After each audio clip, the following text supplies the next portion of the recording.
the server throughout this, okay, babe? If we need we need a drink, we'll holler at you. Yeah, fuck yourself. Hey, man. Service directly reflects tips, okay? You in trouble. Well, I mean, you were. Just TJ's tip. I can't even with y'all. Fuck all y'all. Y'all ain't getting no drink. All right, guys. Welcome to the 7th episode of the Drakecast. Sorry, the Drakecast. Forgot the name of the show. Every time, I think you can't disappoint me more. You rise to the occasion. Damn. That's what I'm here for. Okay. Thank you. So, what's up with this shirt? This is a new shirt. Actually, this is an old shirt, but yeah, I don't wear it very much. It's a Johnny Blaze, so that tells you how old it is. So, just X-Men. He did the stuff for the Marvel early 2000s. I think this is. Yeah, I'm seeing a lot of the old style Marvel characters in there. Yeah, this is for all the movies. This is took like them their over. late '90s teams. Right. So, when Wolverine's outfit was still black and yellow. Yeah. That was the Tiger Stripe. That was the best one. Yeah. Oh, yeah. I hated that brown Japanese. Oh. I just didn't go right. Yeah, I don't Yellow know what happened. spandex all the way. All the way. All the way. That's the only not gay way to go about it. Oh yeah. Any other color spandex? You got to be comfortable in your manhood with some yellow spandex. Yeah, but if you got true. three cybernetic steel claws coming out your hand, you can pretty much wear what the fuck you want. Yeah. It's true. Yeah. He cussed first. All right. Well, you didn't do an intro or anything, so I mean, it was. Like, He was getting to that, and Smith I interrupted. said, welcome to the Drakecast. no, I mean, who's this guy? I'm get just there. a random We're guy. getting there. No, We get there. I'm the rando for this show. So today we're joined by two guests. My good friend TJ. What are you carrying, TJ? FNS 9mm. Is it on you right now? Yes, it is. Let's see it. We've let a few people on the show that don't carry it, and they frankly scare me. So, oh man. So this is the Glock killer you're toting. Yeah, of course. Oh my lord. Yeah, that's what I said. Hey man, the FN and the CZ. It's not. Actually, Hey, FNs what? Go ahead. well, they're manufactured in South Carolina, so Right, in Columbia. it's I a like homegrown. Yeah, that's what I was trying to I tell like, you. I like this. Now, if you actually give it a chance, Aaron Cohen from Sage Dynamics gave that gun a glowing review because he was saying that dynamically, as far as the trigger and everything else, the gun is very comparable to the Glock 19. I as think far it's as I like the you were talking about the angle. Yeah, grip I like angle. it. So that's not bad. I think it has better ergonomics than the Glock 19. Yeah. And the only thing I don't like about it is they didn't really make it truly Glock 19 size because it's got a 17 round magazine capacity, which gives you like a quarter of an inch more grip. So you really like you stuck a Glock 17 frame on a Glock 19 upper. Exactly. Yeah, that's one. I've heard that, and that's one of the reasons why I actually kind of like it. You know, it's because you do have that fuller grip from the 17. Yeah, if you got big hands, it's a nicer carry. I think it's and about it's, the exact same. Yeah. Yeah, Well, but if you here's put the the- mag in mine, but- it's going to be about half an inch longer than yours. Well, here's the thing that I noticed. I used to own one of these. He's over here talking about his being a half an inch longer. Hey man, Listen. sometimes half an inch makes all the difference. Okay, Especially if you lie to her. especially if you lie to her. But one of the things that I noticed with this weapon, and actually most of the guns I bought recently, they're all about Glock 19. Like if you look at modern carry and semi-automatics, they all are within a hair's breadth or so of a Glock 19, which is really, in my opinion, kind of a sweet spot as far as a gun that can do a little bit of everything. It's like a jack of all trades. Mm-hmm. Well, so before we get too far, also we are joined by my good friend JB Bryant of Black Dragon Kennels, who's been talking, and basically that's because of popular request at this point. I think. That Oh yeah, I mean, honestly, we probably gonna have to rename it the to JB Bryant Show. Yeah, that's We can everyone call the show that I've token black guy. heard anything from. Okay, you can scratch that out. It's staying. Soon it'll be you done bit just, it off. we'll be the Listen. token white guys because it'll be JB's show. You know what I'm dreading What? is having Charles on the show. I'm dreading it. You better be ready for that. You're going to be editing a lot. I'm going to be editing. and because I have to... Now, don't get me wrong, he edits me a little bit. But we edit each other real time. You know, Y'all going to need to. The show can't keep up. I'm telling you. Y'all going to need to because Charles has no limits. No limit. He says what's on his mind. But he'd be a good person to have on. Oh, yeah. And he's very entertaining. You know what I can't wait to get him talking about is running a small business. Oh, no, he'll go to prison. Oh, man. It's going to be bad. If he starts talking about running a business, he going to jail. The owner of... Big Boys Country Cooking. Yeah. He's He's a good guy. He got some good food too. No, because the only time I've been is the one time with you, and he wasn't there. My God, that man, fantastic guy. he is an amazing dude. Yeah, his commercials need a little work though. That last one I saw. I don't know who his cinematographer was, but I just know he needs better people in his videos. So the very first scene where he's having to push me, he's like, now. He says, you know, I'm always in that place where I'm going 100%, but I'm holding back. And he looks at me like I was supposed to know what the hell he meant. I'm like, I said, don't you hurt me. I said, just push me down, man. Sell it. Don't scare me before we do this. He's like, oh, it's cool, man. I'm like, no, it's not cool. You got that look in your eyes. But, oh, man. So I had some conversations with that man that made me go, why am I talking? Like you said, like I'll be looking at him like, yeah, I'm scared now. I'm leaving. Yeah, for real. I love him, man. He's got energy. That's a guy. He's proof you don't need cocaine. No, not at all. I mean, he just is like, that is him. That's him all the time. And his wife is no different. She's the perfect match for him. They are straight fire. They're perfect. Miss Cindy is something else. But I do love him though. I love that you introduced me to him. He's a good dude. People. He's good people. So, all right. So we'll start off with some current event stuff. We'll start off with we'll talk about that situation. So, setup is there's a female officer in our state that got into a physical altercation, and she was assisted by I think they said it was a homeless guy. Mm-hmm. Yeah, is this the one where they were at the gas station? I believe? Okay. During the fight, she's fighting this guy. At no point did the guy she's trying to arrest attack her. Right. I think that's a big detail. Yeah, I think with the video I've seen. Yes, he just kept trying to He was stop kind her. of Right, he's defensively resisting. Now he's pushing her away, but he's not turning towards her. I think he might be walking towards her at the very beginning. Maybe, yeah. Of what I saw of the video, but he's not swinging. He's not hitting her. Right. He's basically pushing her arms off. And he supposedly had a knife. Yeah. And you never see it in the video. Right. So if he had a weapon, yeah, you never pull. That's he very didn't important. attack. And then this guy comes over and tackles him, basically. Yeah. Knocks him down.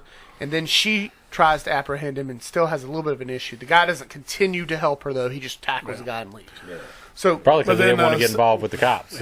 right. Then the second civilian comes up and kicks the guy in the head, and then that's about when she you. soccer kicked the hell out Yeah, of that's him. about when you see the female officer actually gain control. Right. Yeah. But even Hey, then, hashtag girl power. yeah. So let's talk about, because to me, and I'm not trying to diminish at all the officer or her drive, or I'm really not in no personal way. But to me, I see that and I think there's a lot of mistakes that happen. Oh yeah.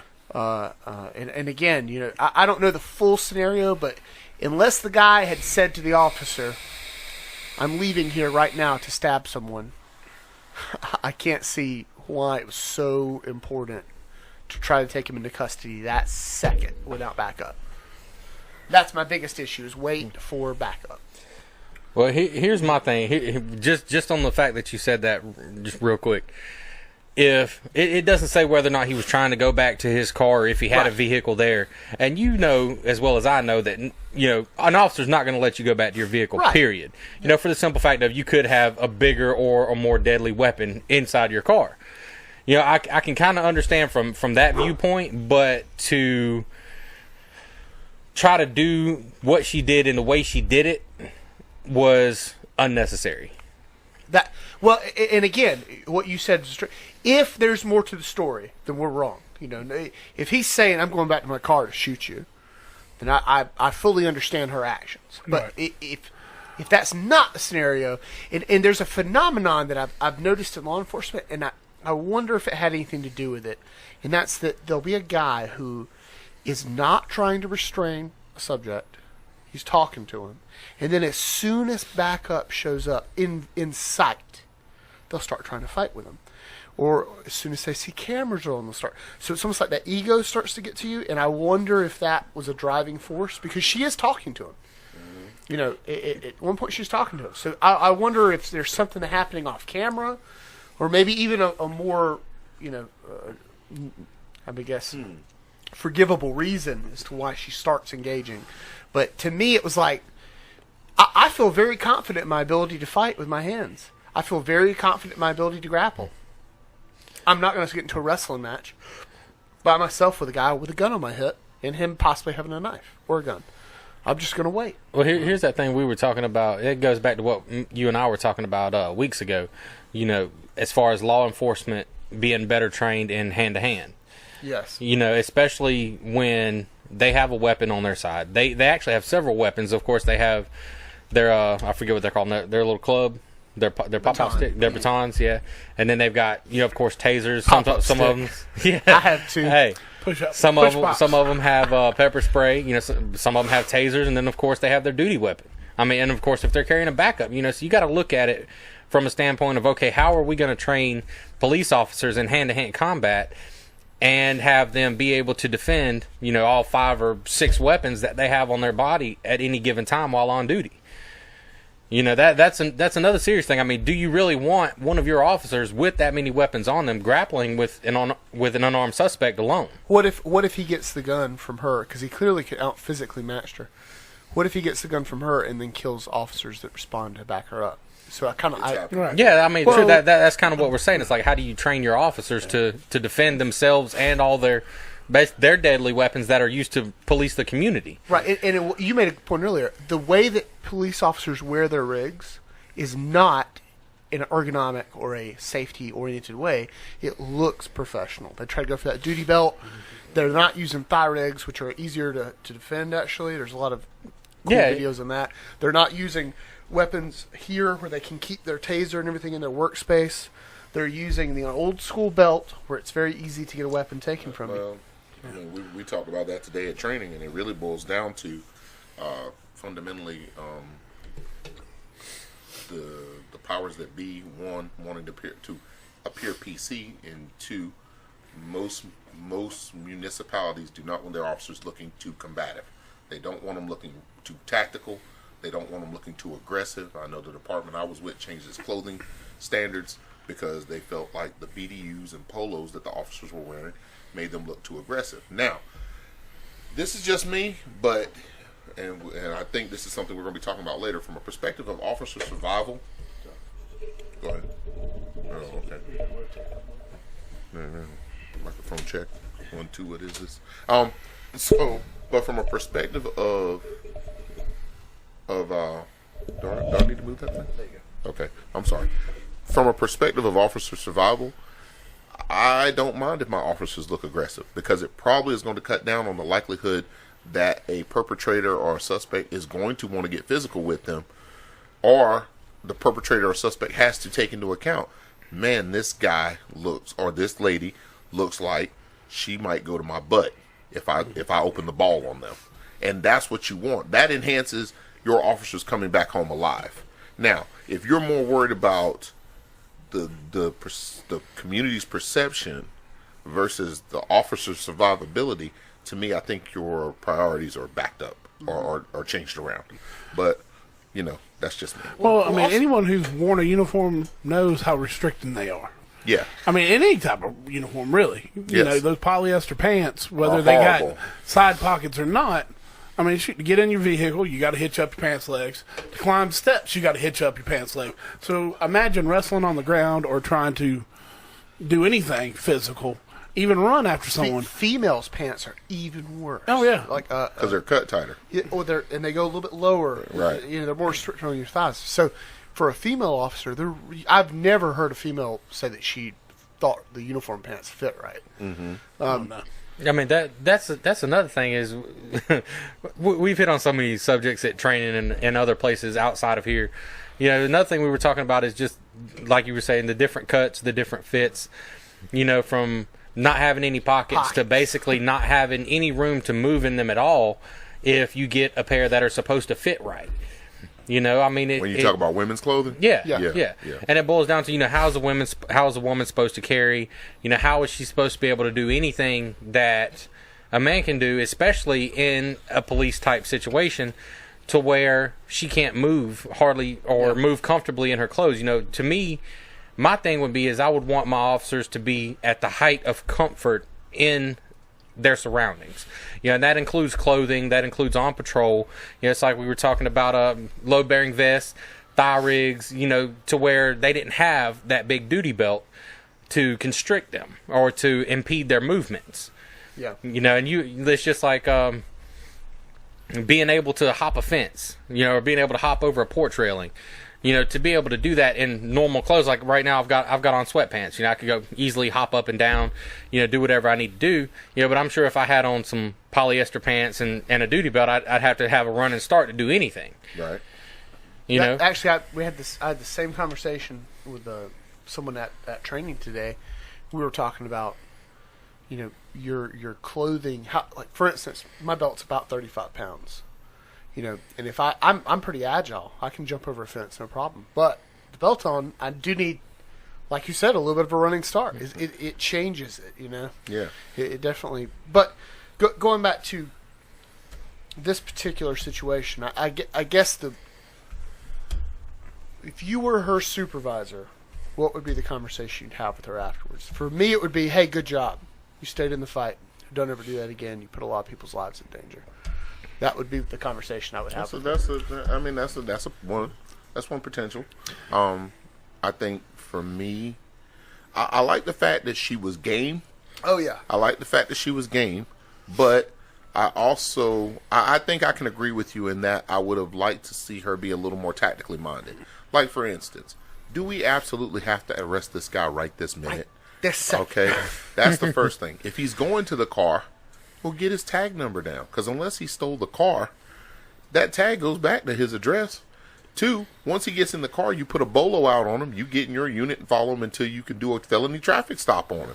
Now you got 2 or 3 cars around him. Not to mention you've made it back to your car, so you got access to your shotgun or your AR. Please tell me your department's letting you carry that. And then you wait until you got 2 or 3 more units to roll with you. You box him in, you take him into custody. Boom, no problem. But like you said, when you have... And this kid, I don't think he was going to a car. I'm not sure. I don't think so either. He just looked like he was trying to walk away from her. Yeah. He looked like he was going to cross the street. Yeah, same sort of situation. Yeah. Keep him in sight, call for backup, and then when there's 3 or 4 y'all around, give him, give him the business. Pickpile him, yeah. And I'm not saying backup. I'm saying I guarantee that backup was kind of nearby. I mean, if it wasn't, what are you doing? I don't know. I never heard her call. Officer needs assistance, so I don't know if she had called for help or whatever. That's one thing. But I guess my problem is, and me and you have talked about this, is that you got so many officers that automatically expect people to respect them because they got that badge and that gun on. When I know a lot of guys who wouldn't hesitate at all to go to a police officer's butt if he didn't have that badge and that gun on. But I know some guys that would still go to your butt. I don't care what you got on, because these are guys that have been in the streets. They know that action beats reaction, and they know if they get the step on you, and you're not ready, you're not in that bladed defensive stance, or you just don't look like you got those hands. Yeah, and boys will put you to sleep, and the next thing you know, you'll wake up and your duty belt and your gun and everything else will be gone if you ever wake up again. And there's guys like that. More. And actually, when you're saying that, their names are popping in my head. Right. I'm not going to say them. Don't say no names. But we were talking about a friend of mine at dinner. I'm talking about criminal. I'm talking about from the jail. I know guys on these local streets who will hit you. They don't care if you have a badge on. There's 2 names popping in my head immediately. And just They don't care. They gonna They put will those hands swing on on you. you for any reason. They Right. don't need a good reason. I mean, and the only reason might be because you are wearing a badge. True. Yeah. True. I mean, and if they think they can get you, that's bragging rights. And Especially if they can get your weapon or your badge. Right, I mean, right. those are trophies. and They to be don't care quite if you're male, honest, female. Don't care. no, I don't. I think that's out the door anyway. And see- that male female thing, I think that's out the door. Basically, at this point, yeah. At this point, it's out the door. And I agree with all of y'all. You know, I a little bit of background. Yeah, I grew up rough. You know, running with rough people and crowds and things like that. You know, back in the day, I used to love to fight. You know, I have nothing but respect for police officers and the job they do. But at the same time, I feel it should be a mutual respect. If you have an officer that thinks that a badge and a gun automatically gives him power, and he's pulling me over for a traffic stop and he's coming up to my car acting like an asshole, I'm gonna act like an asshole back. Yeah, You know, I have no agree with that. qualms But about- acting like an asshole and then fighting. Yeah, Those are different. I've never just straight up hit a police officer. Why But back not? in the day, if I was in the neighborhood, we had our little neighborhood, we had our house we hung out at. If I was in the neighborhood and I felt like you gave me a reason to whoop your ass, I mean, it is what it is. You took an L or I took an L, either way. About the You know, ticket, I you mean- don't ride the ride. Exactly. I was one of those guys. I know I know where that situation is, and I know how it comes about. It's at the same time, I think between police officers, it should be a mutual respect. It's like I said, like you're an officer, you're a CO or a sergeant now. Sorry. It's a mutual respect. If I was in a situation to where, say, like I was just saying, an officer pulls me over, I was speeding, he comes up, license, registration, okay, here you go, and he comes back, and he's like, oh, do you know why I pulled you over, and starts, just straight up being a condescending asshole, he's probably going to, get cussed out. I mean, But most it is what it is. understand that too. I think. Yeah, I think Now, there are be- some officers, oh. and we you know and I have some- dealt with yeah. one when we were both at the jail, Yeah. and they just are like the ultimate. Well, we've dealt with more than one, but yeah, some people are just assholes. Talk about me. He's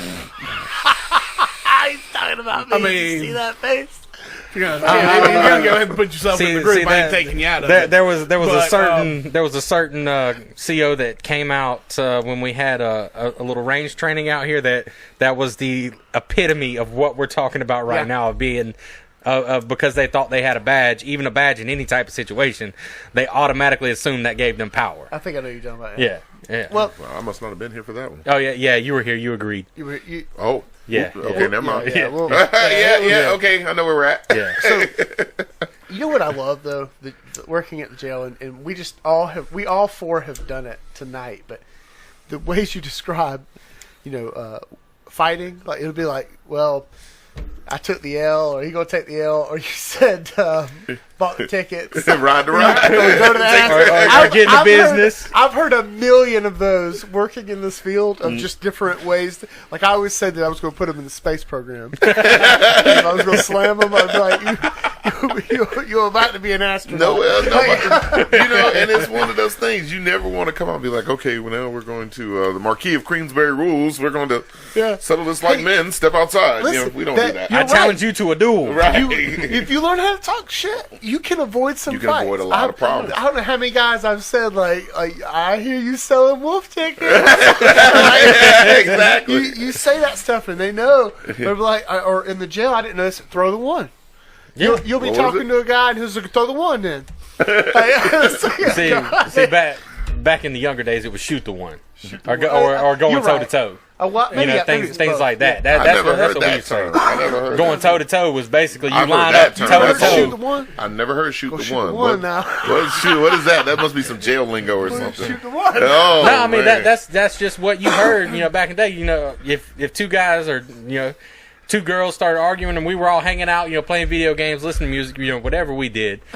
And somebody got into an argument. They'd be like, oh, you want to go outside and shoot the one, or you want to go toe to toe? And basically, if somebody said you were going toe to toe, you literally went whatever hand you were Yeah, dominant. You lined up toes, put up your guard, and started throwing hands. I mean, straight in each other's face, throwing hands. See, we've heard so many at the jail that you forget them. I mean, Yeah, it's just like it's like every day.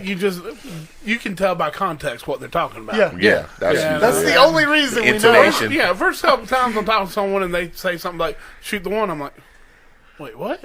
but then you just you just fall in, and I mean it changes by the day. I swear. That's true. That's true. But it's great. That needs to be we need to come up with like a book of fighting Fighting terminology, fighting invitations to go get your teeth knocked out.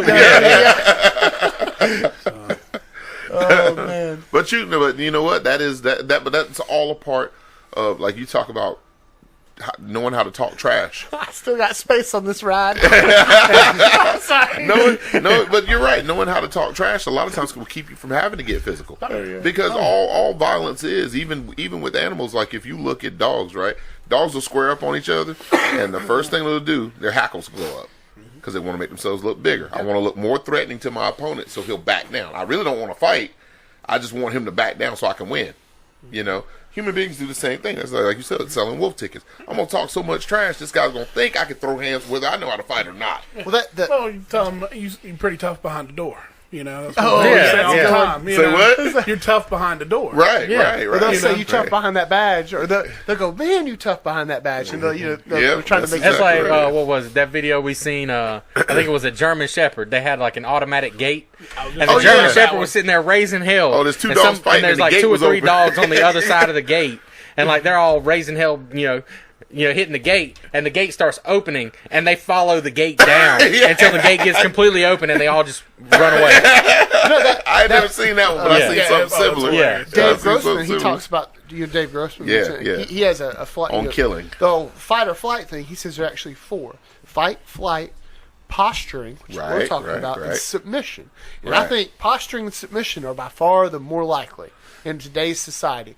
And I think the animal kingdom mirrors that. That most conflict is posturing. I disagree. I'm going to tell you why I say that. When we were kids, when I was a kid, and even probably maybe when TJ was a kid, and so we all fall in that same bracket, you had, I would say fight or flight. I wouldn't say necessarily fight or flight. I would say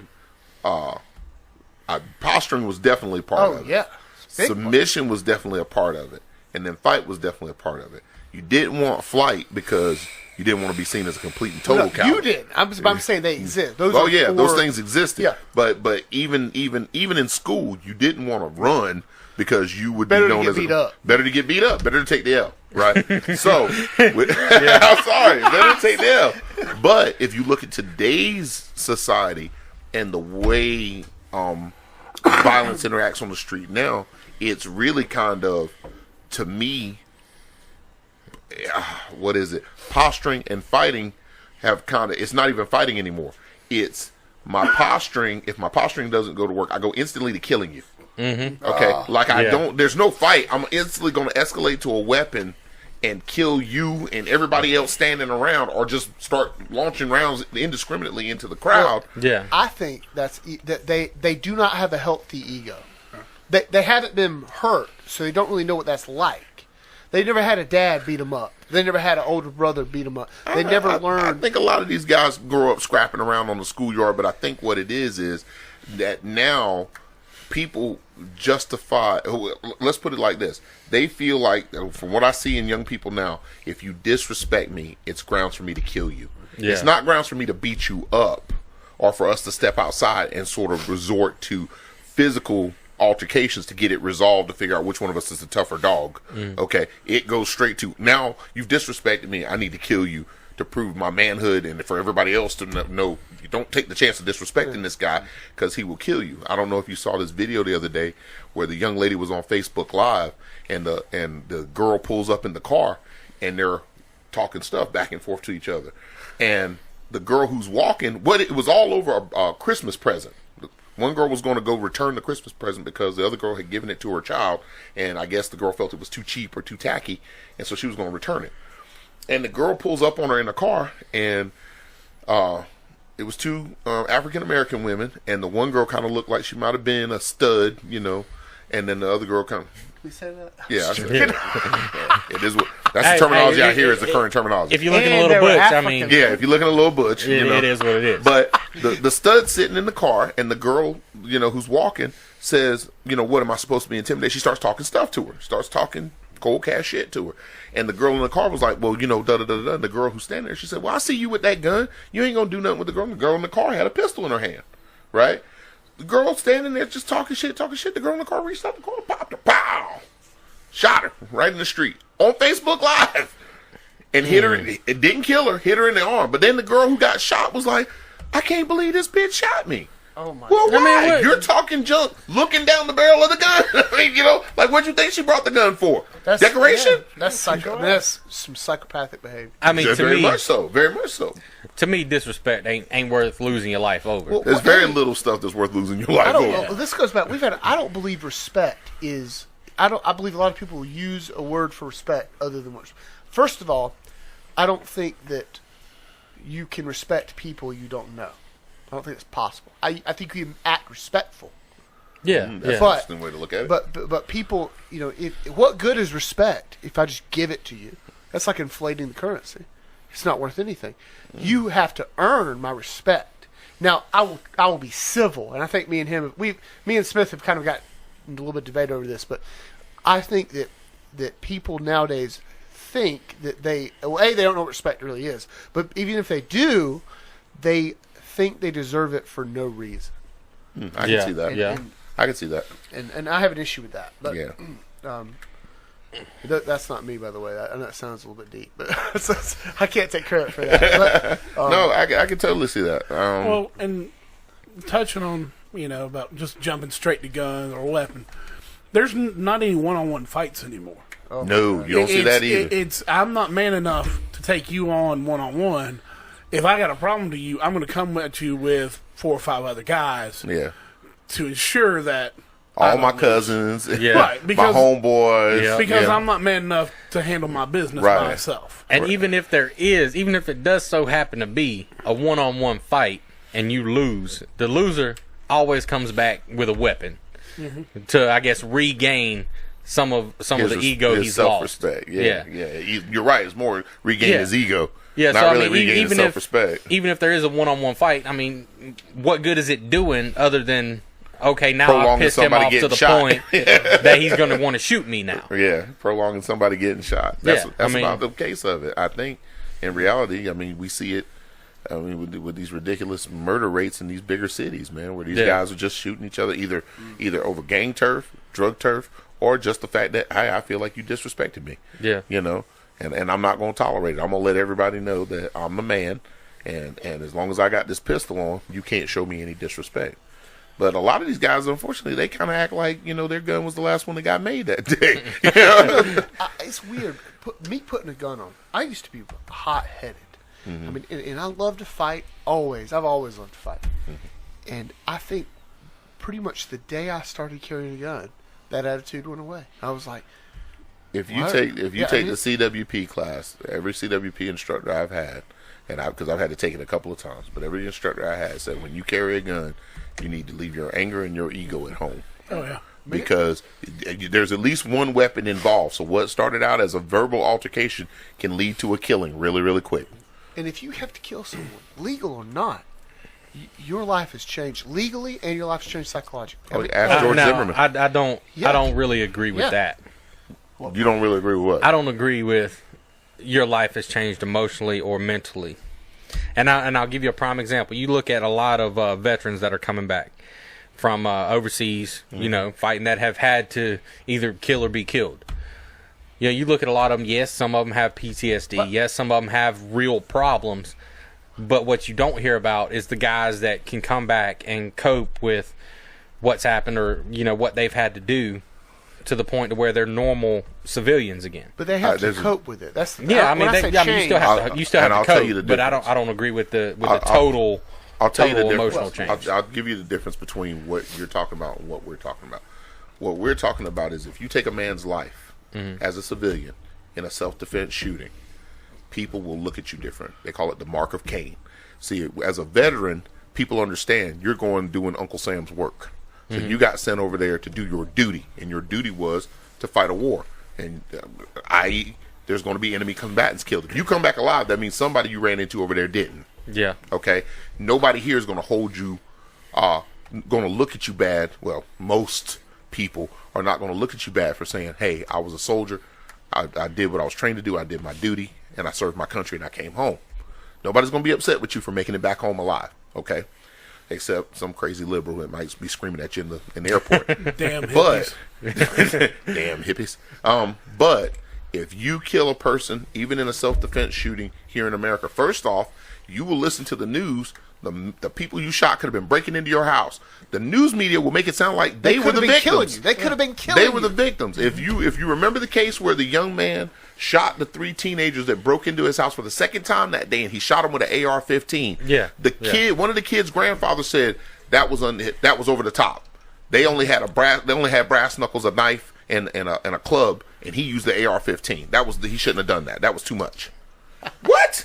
Like the knife and the brass knuckles and the damn pipe don't go blast my head in? If you're breaking into my house, you get what you and get. I become aware of this, I don't care if I'm planting 19 of y'all. But it doesn't. I'm change. not dying today. If it's my life or your life, I'm not dying today. What the whole argument though was the fact that this old man never said, "Well, you know what? My grandson shouldn't have been in that man's house." Yeah. That never came out of his mouth. What came out of his mouth is that dude used an AR-15 to kill my grandson when he was breaking into his house to steal his shit. And how is Really? that? How is that any different from him running in your house and getting shot with a handgun or getting shot with a shotgun? Or would you have rather me come out and just beat him within an inch of his life to where he was comatized for 2 to 10 years? To where he couldn't function, to where he was a vegetable the rest of his life. But that's the whole point. It doesn't matter what tool you use. I agree. Dead is dead. And if you break into my house, you get what you get. But the fact is that the people were more concerned. They weren't concerned at all. Like, what happened to the whole concept of shame in our society? Oh, there is none. Yeah, there's You none. have to have responsibility, accountability to feel shame. And people aren't held to any sort of accountability now. So there's no, but the fact morality. Right. But the fact that old man, it's almost like a sense of entitlement. Like the fact that old man had no shame that my grandson was breaking into somebody's house. Right. He was more upset that the homeowner, who was in fear for his life, used a superior weapon to whoop his grandson's ass. Well, I mean, we've been using that's stupid. We've been using superior weapons to defeat other countries for hundreds of years. Well, but that ain't even the point. The point that I'm making is the fact that where was the thought process that how does it look if Spencer goes and robs somebody, right? Now, admittedly, he's an adult, okay? But at least in some part of my brain, I'm thinking, okay, my child made a decision that I totally did not raise him to do. Right. Right. So now that reflects on me. So if my son goes out and he murders somebody when him and a couple of buddies was in the commission of a crime, and come to find out he was high as a kite, he was out of his mind on dope, he breaks into somebody's house and he kills somebody. Am I going to be like, well, you really got to cut him some slack because he was high, he didn't know what he was doing? I'm going to be like, no, like I didn't raise him to do that. And I'm going to be on the television apologizing to the people who got broke into. I'm sorry he took your son's life. I'm sorry he took your husband's life. Yep. People don't have any sort of remorse or shame for the fact that you say your child or your relative went out and did something he knew was wrong. If I'd have done it to him, he'd have been pissed off, but he knew it was wrong. He paid the price for it, but now I'm angry that you won.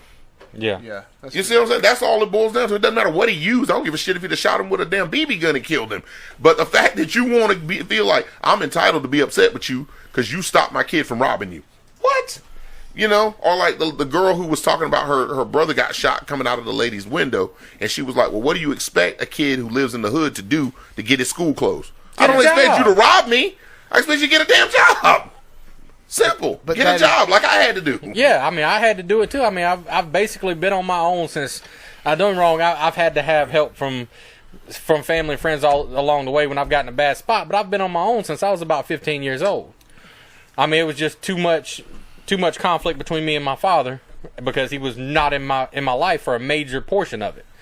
But yeah, I mean, I completely agree. You get a job, you work hard, you go home.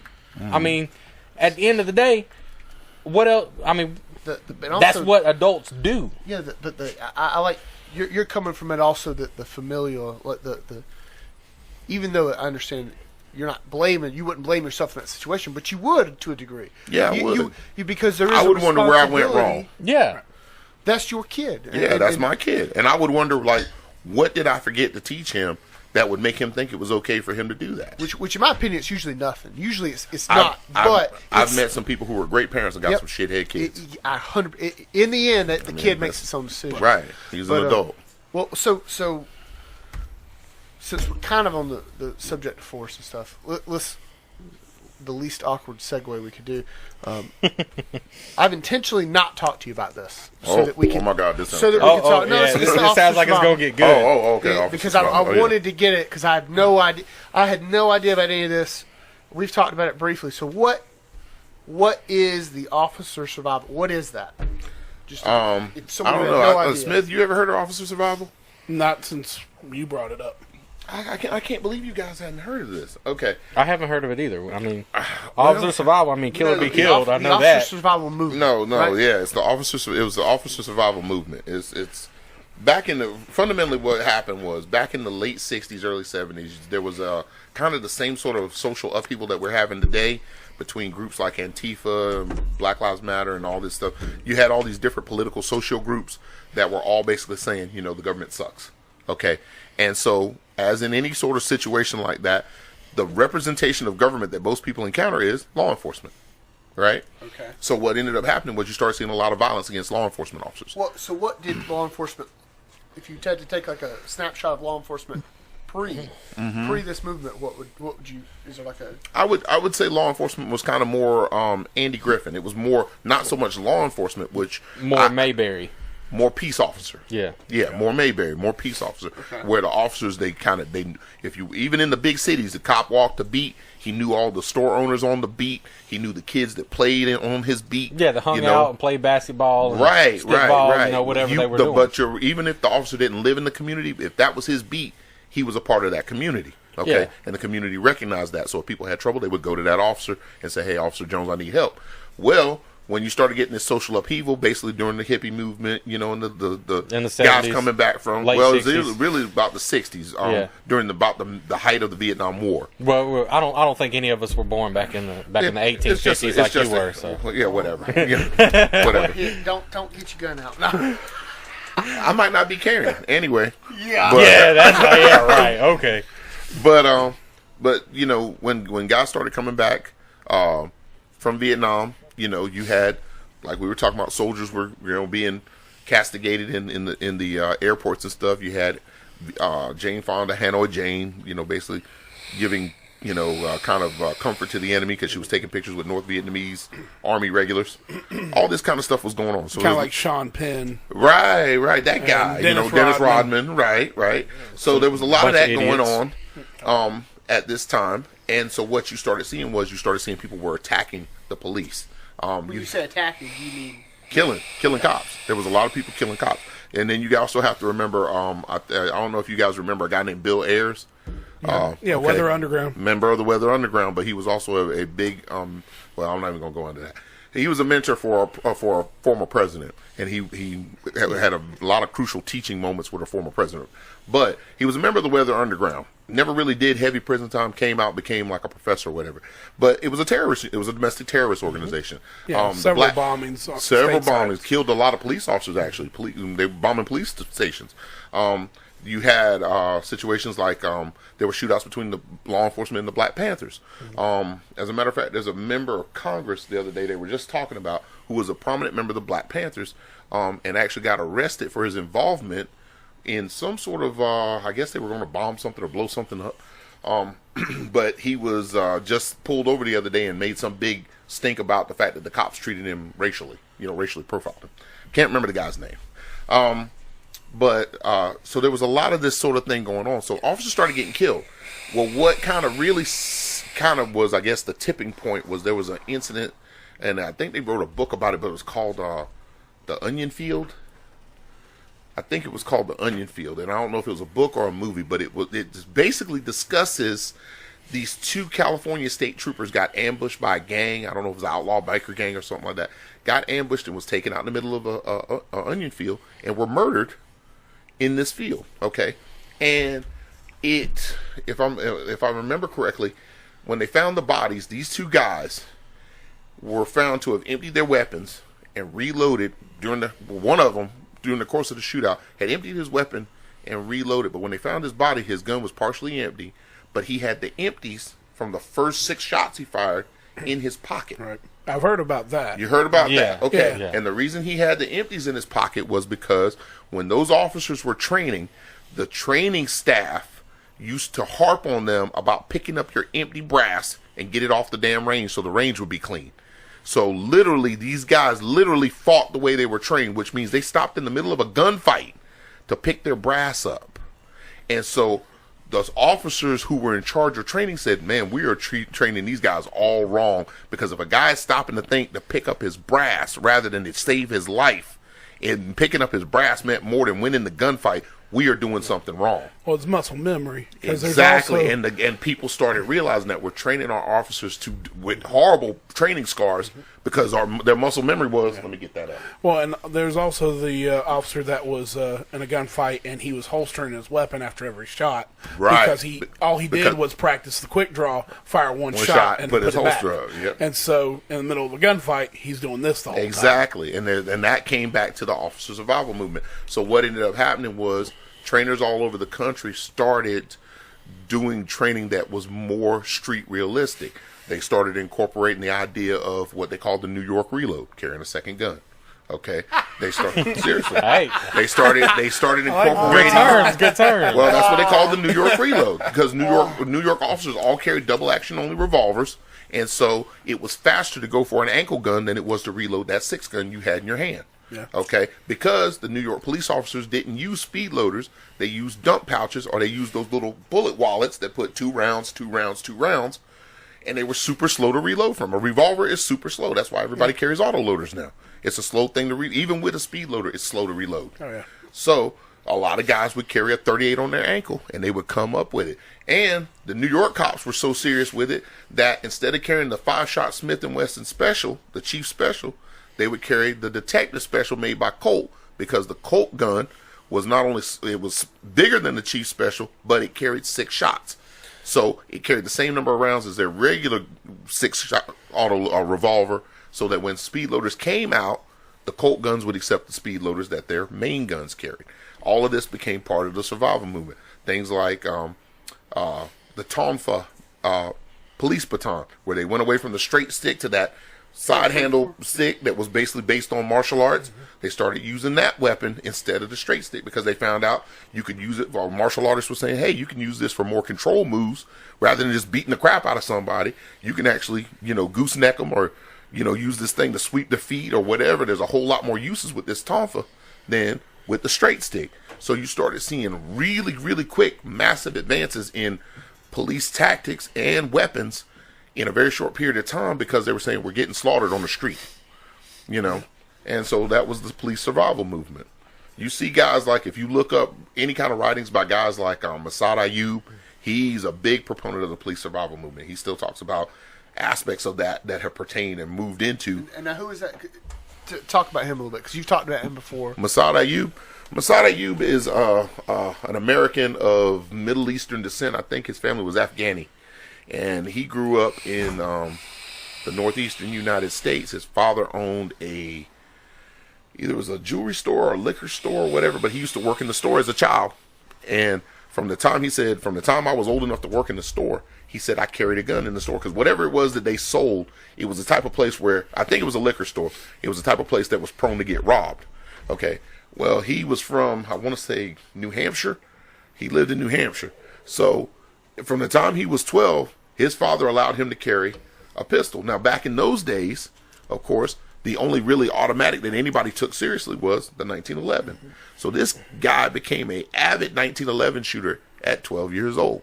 And he's basically been an avid 1911 advocate since that time, if you ever read any of his writing. He has all kinds of custom 1911s. But he grew up, went into law enforcement, and he was also a very avid competition shooter, and he became known for being a really good competition shooter. And so between his law enforcement work and his competition work, he ended up getting a gig writing for one of the national gun magazines. I think it was American Handgun or American Gunner or something like that, but he became a writer, a very well-known writer. But he's written a couple of books on officer survival, or civilian survival, or civilian use of the handgun for self-defense. I think the best-known one is a book called In the Gravest Extreme, was written by him. But he's written 2 or 3 other books, I believe. He owns a company called Lethal Force Institute, is his training company, and it's been around since before I could legally carry a gun. So the mid '80s or something like that. But he talks about and he writes about a lot of subjects that it should be mandatory reading, I think, for anybody who carries a gun for self-defense. So the whole the most important thing is you're going home at the end of the day. That's the a result? bottom line. Okay, is that a result of? That idea was the driving force behind a lot of the tactics and changes. That, and if you look at the another big incident or two big incidents. One, we were just talking about when you were playing that video game, the North Hollywood shootout. That changed a lot of things with police survival. But even bigger than that was the 1986 FBI shootout. 2 bank robbers, a guy named John Plaxco and somebody else. I can't remember the two guys. That's where they changed the rounds they were using. They wanted is that when they went that's Smith what made West, the FBI go from the 38 and the 9mm to the 40, 10mm. Oh, 10mm. They went to the 10mm, and then they found out their officers couldn't handle the recoil from the 10mm, so they shortened the 10mm down to the 40 Smith & Wesson, yeah. And that's where we get the 40 went Smith & to Wesson Smith from. and said we want the stopping power, but We want more stopping power, but we need it to fit in an autoloader. And now they're back to the greatest round ever made. 9mm. And you know, 300 do blackout? you know the Whatever. do you know the Oh first my God. the first department in the country to switch to the 40 caliber round? FBI? No, I don't know. the first civilian police department Oh, okay. I don't. to carry the 40 caliber round. SLED, South Carolina Law Enforcement Really? Division. Yep, and the In first the nation. in the nation. The FBI did it. They did the gun test and everything. FBI said we're going to this round. We're going to the 40 caliber round. Have you seen the report on why they went back to the 9? I know why they went back to the 9, but one, I bet you cost was a big driving factor. Because cost equals accuracy. Think about that. Oh, I can understand it. I've said it for years. They said That literally. is absolutely true. They said literally stopping power, wound cavity was Right. almost not measurable in the difference between a 357 Magnum and a 9mm. They said, I mean, it does exist, but they said it is virtually non-existent. They said what mattered is shot placement, accuracy, and what mattered was round count. So there have been a lot of documented cases of people running out of ammo in a gunfight, and that was a bad thing. Well, so they want more capacity and more accuracy. The 9mm are cheaper and it's smaller. If you ever go look at Clint Smith's YouTube page, Clint talks about this, and he said you can only stay in a gunfight as long as you got bullets. Yep. You know, And if you've got a Glock, you can always throw it at them. or a high point. Or a high point. High point, I would throw Bad it at first. comparison. horrible. Well, it's like the old poker term, chip in the chair. As long as you got a chip in the chair, you got a chance. Yeah, you got you a got a bullet chance, huh? in the chamber. You got you a got a chance. chance. Yep, exactly. There's also such thing called the dead man's hand. So if you've only got one bullet, I highly recommend you try to get out of that fight. Well, But yeah, so we were the first civilian law enforcement agency to go to the 40 caliber round. But you know what was funny was Smith.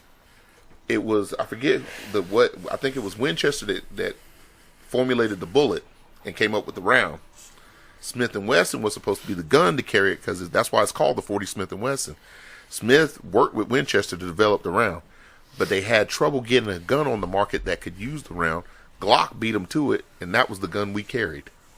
Yep. That's why the Glock 22 is so popular, because they actually put a gun on the market that could handle that 40 caliber round before Smith did. And enter the Glock legacy. you know that you can, with Glock, you can take out the 40 barrel, put a 9mm barrel in it. I put a ran my 9mm Glock 35 magazine. like that for years. And but you can just interchange the barrel and Yeah. the magazine. It works just fine. Yeah. I Can't still you do got the same I still thing with are, a 357 SIG? yes. Yeah. Actually with the Glock, as long as you I'm gonna get off on a side note. From a prepper's perspective, Ooh. Oh, perspective, Should've the been here 40 last time. caliber Glock is about the best weapon you can have, because if you take a Glock 23, which is the Glock 19 size 40 caliber, which I find recoil to be ridiculously excessive for such a small gun, you can switch out that barrel with a 9mm conversion barrel, a 357 SIG conversion barrel, and you can change the whole slide assembly and put a 22 slide assembly on it from Signer's. What is it? Signer Arms, or Signer Advantage, or Vantage Arms. I think it's two different companies. Advantage Arms is one of them, though. I hear what you're saying. Glocks are an amazing weapon. No, they just got a great aftermarket. They just got a great aftermarket. But if you needed one weapon to do a lot of different things, I'll tell you where it came in handy for me. I had a Glock 35 that I used as my CWP, and I used it as my competition gun. And I ran a 9mm barrel in it because I preferred 9mm. Okay? But where it came in handy was, I'm sure you boys remember, we had a couple of ammunition droughts in the last 10 years, okay, where you couldn't find ammo. Well, I just put the 40 caliber barrel when Obama was elected and then reelected? Yeah, those I two. wouldn't bring that up. If you want to bring that up, I mean, but that's what We're happened. talking about those two droughts. I remember The those. best gun salesman we've had in recent history. What, in all of history? Hey, Hillary Clinton would have beat him. She would have. I mean, you took the words right out of my She mouth. would have. It would have But- stomped him in the mud. True. Dude, even gun sales were on the rise, even as Hillary Clinton and Donald Trump were on the campaign trail yeah. because Yeah, but as everybody soon as- thought Hillary was going to win and outlaw guns. Right. And as As soon as Trump won, they call it the Trump slump. As a matter of fact, if you keeping up with what's going on in the gun industry, as a matter of fact, SHOT Show is in a week or two. So you might Carolina Auto Show is too. SHOT Side Show's note. bigger. But Remington Gun Company is about to go out of business. They are really in bad straits. Really? Yeah, Remington is in bad shape. Let's buy their ammunition department. Yeah, I mean, Let's come up with a couple across the $1 million. board. Well, their QC, their quality control has really gone to shit in the last couple of years. And so, like, their bread and butter guns, like the Remington 700 bolt action and the Remington 870 shotgun, people are started having problems with them. Where these were died and true. You knew you could pick up a Remington 870 of any sort, and that gun was going to be good. You know, got guys that got the Remington 870 their grandfather had, and it's still running. Yeah. Right. These that's new kinda guns what are I not got. running as good. But They're having real problems. quick. So, real quick shout out. I almost forgot. You almost let me forget my shout out. Hoplite Holster. If you check out, what's it called? Teespring. Teespring.com. Hoplite Concealment. Mm-hmm. He's got some T-shirts up there. He asked me to kind of give a shout out. He's made a lot of good holsters for me. So. Yeah, he's a good dude. He's a good dude. Yeah, I'm looking to actually get my first hoplite this coming week. I know, yeah. So, but just I want to put that out there. We got to. I hate to cut conversation, but we kind of got it because how many times we're going to ask you to come back and talk about the same subjects we don't get to them. But so to segue in, I saw an interesting study. There are very few animals that play. Okay. In the grand scheme of animals, you know, there's a minority of them that play, and because that's different than wrestling with their young, it's a little different. And there are almost no animals that can tell when another animal wants to play across species. So for a deer to look at a dog and know that the dog wants to play is almost impossible. However, humans can distinguish this in a lot of animals, and dogs and humans have the closest alignment of. Now think about how cool that is. Instinctively, to just know another animal wants to play. It's pretty major thing. And dogs are the oldest domesticated species. And a dog can just look at a person, and you can look at the dog and say, "The dog wants to play," and we have that ability. So anyway, talked about the study, and basically for playing a dog is. It wants to pretend to bite you, and it wants you to hit it on the head. Try to wrestle with it. But that's play to a dog. It's like, and I can tell Robba, she'll look at me like... That explains so much about you now. I know, right? I understand. Where would you rate the pit bull on that kind of inward built communication with man?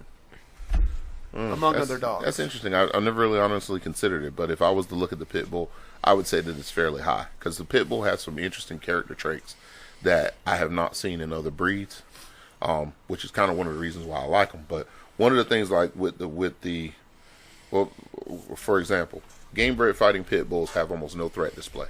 Okay, they don't snarl. What does that mean? We know what it means. What is a game bred? Game bred fighting pit bulls. Okay. in the world of pit bulls, the true pit bull, a lot of the dogs that people call pit bulls are not really true pit bulls. A lot of the dogs that people call pit bulls are really what would be more properly termed a band dog. Okay, they are a pit bull that's been crossed with some sort of mastiffy breed to make them bigger, stronger, heavier, thicker, more muscular. Okay, the true pit bull, the fighting pit bull, you see some that have the kind of a wide, broad jaw, wide head, more of a bully looking dog, but that's actually kind of a rarity. The true pit bull kind of looks more like Sakuraba. They got more what I call a python head or a brick head. The head's angular, the jaws are more muscular than the average dog, but the dog is not overdone. The true pit bull is a pure athlete because the true pit bull is got a lot of terrier in it. Okay, the pit bull was a mix of the terrier and the bulldog, the old English bulldog, not that crap you see today that like Uga. No, that dog, because the old English bulldog was a blood sport dog. It was used to bait bulls on Saturday so that the butcher could sell the bull meat as edible meat for human beings. That was the only reason you had them, and that to catch rough cattle. Like if you had a cow get out, human being wasn't gonna wrestle that rascal. Especially if the cow was mean, you put a bulldog on it, and the bulldog would grab him by the nose, pull him to his knees, and hold him, and then you put him back in the pen. Okay, so so the English and the Irish were not as polite as people early on in their development. They were a little bit more barbaric and they were a little bit more rough, especially the Irish. So the pit bull was a very common dog in the coal mines in the coal towns of Northern Ireland and in the rougher parts of England. Okay. Now, what did that dog? What did that dog look like? The old pit bull? In Ireland. The old Ireland? English. The old English what bulldog. What did that look like? The old English bulldog or the old pit bull? Does that the old pit? I'm sorry, the old You bulldog. were talking about Yes. the old The English, old English bulldog being... probably look more like what we call a performance-bred American bulldog looks like now. Yeah. Okay. A performance-bred American bulldog or a more hybrid American bulldog, it looks like a bulldog, but it's taller, heavier, about the size of a small Rottweiler, and it's a much more athletic dog. It is nothing like what the English bulldog is today. Yeah. Short, fat, can't Short, breathe. fat, can't breathe, can't reproduce Yeah. naturally, all that crap. Yeah. That's what happens when you have a dog get popular or it becomes bred for Aesthetics. that's right. It becomes more bred for aesthetics than performance. Big word. All right. Good, excellent word in this particular venue. Hold on. Hey, get up to the mic. I don't think I heard you. Luke gets points. Go ahead. But you got to say it so you get the points. Aesthetic. Aesthetics. There you go. Triple word Even score. even pronounced correctly and everything. People are going to start raising their expectations from this show. It's going to be high, man. But the old English bulldog, the British Parliament outlawed the blood sport of baiting bulls. Okay, sure. Oh yeah, that was excellent. Damn, that's cold too. The Parliament outlawed the blood sport because they said that baiting bulls or blood sports, period, was how did they put it? It was basically degrading the character of the British people. Okay, so you know how people are. If you outlaw something, we're going to do something else. So what the farmers and the miners did was they said, well, the bulldogs are too big for us to really hide. If we fight them, then it's going to be too easy to see. So what they did was they started crossing the bulldogs with the more game-bred terriers. Okay, the terriers had higher animal aggression and quicker triggers, and they were quicker to get pissy, and they were more argumentative between each other. Terriers would be more prone to fight. So they started breeding the terriers and the bulldogs together, and they called them the half and half dogs. When they came to America, they called them the Yankee Terriers. Okay. But what they would do is they would take them and then you go to the back of a bar. If you knew people, you go to the back Let of... me pause you real quick. Sure. Is that dog, would that resemble what today we're calling the pit bull? Absolutely would. Has it evolved since then, or so this is a half and half dog? No, it's not. Now it's a pure breed. But you have to understand what you're looking at. The true game-bred pit bull does not look like what people think of when they think of a pit bull. The true game-bred pit bull, you have some that look like hound dogs. You got some that look like, bullies. You got some that look like a very athletic-looking sort of hunting dog. What about Luna? I know that Luna is a true pit bull. Luna is a very she's not look like a big-headed. No, she doesn't. know. She doesn't. Her head matches her body. Right. It's not overdone. Okay. I wouldn't know But- what she was if it were just out. Exactly. One of my most horrible pet peeves is the fact that people get very upset about the idea that people fight pit bulls. I'm not a fan of it. But if you stop and think about it, 30 years ago, the only people that had pit bulls were dog fighters. Okay, you never heard. Sakuraba actually is very reminiscent of the classic pit bull. Okay, she's very reminiscent of it. She's not too big. Her head is damn near perfect. She's the muscular, athletic dog that the pit bull's supposed to be. Now, if you look at 30 years ago, when dog fighters were the only ones that had pit bulls, you never heard about kids being mauled by them. You never heard about the mailman getting ate up by the pit bull. You never heard of these things. Why? Because the dog fighters knew they were committing crimes. They were criminals. Okay? So, you made sure that your bulldogs stayed quiet. You made sure that they stayed in an area where people just didn't see that you had 6 or 8 bulldogs in the yard. You kept your head down. Okay? So is there truth to, because we've talked about this a lot, but just for the people that don't know, because I told you I saw the story that said pit bulls are 100% well-behaved dogs, and everything you see bad about them is because of their owners. And then I've seen the opposite, that they're just bred that way. And bred to be killers. So, like all things, I would say truth's in the middle. But what is the truth of the breed? It is the truth's breed. in the middle. So you're saying the concept. Go ahead. Saying there is no bad dog, the only bad owners. Yeah, It's how you raise the dog. Right. And But then, I think that negates the dog's individual personality. Because every dog it's not has even a it's not even a personality, question of personality. Yeah, every dog does have a personality, but it's not even a question of personality. It's a question of what was the dog bred to do.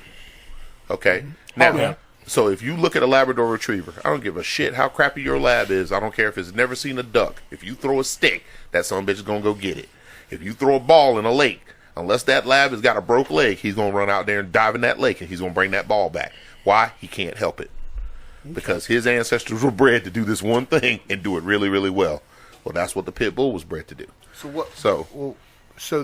But you're saying that the pit bull's not bred to hurt a human.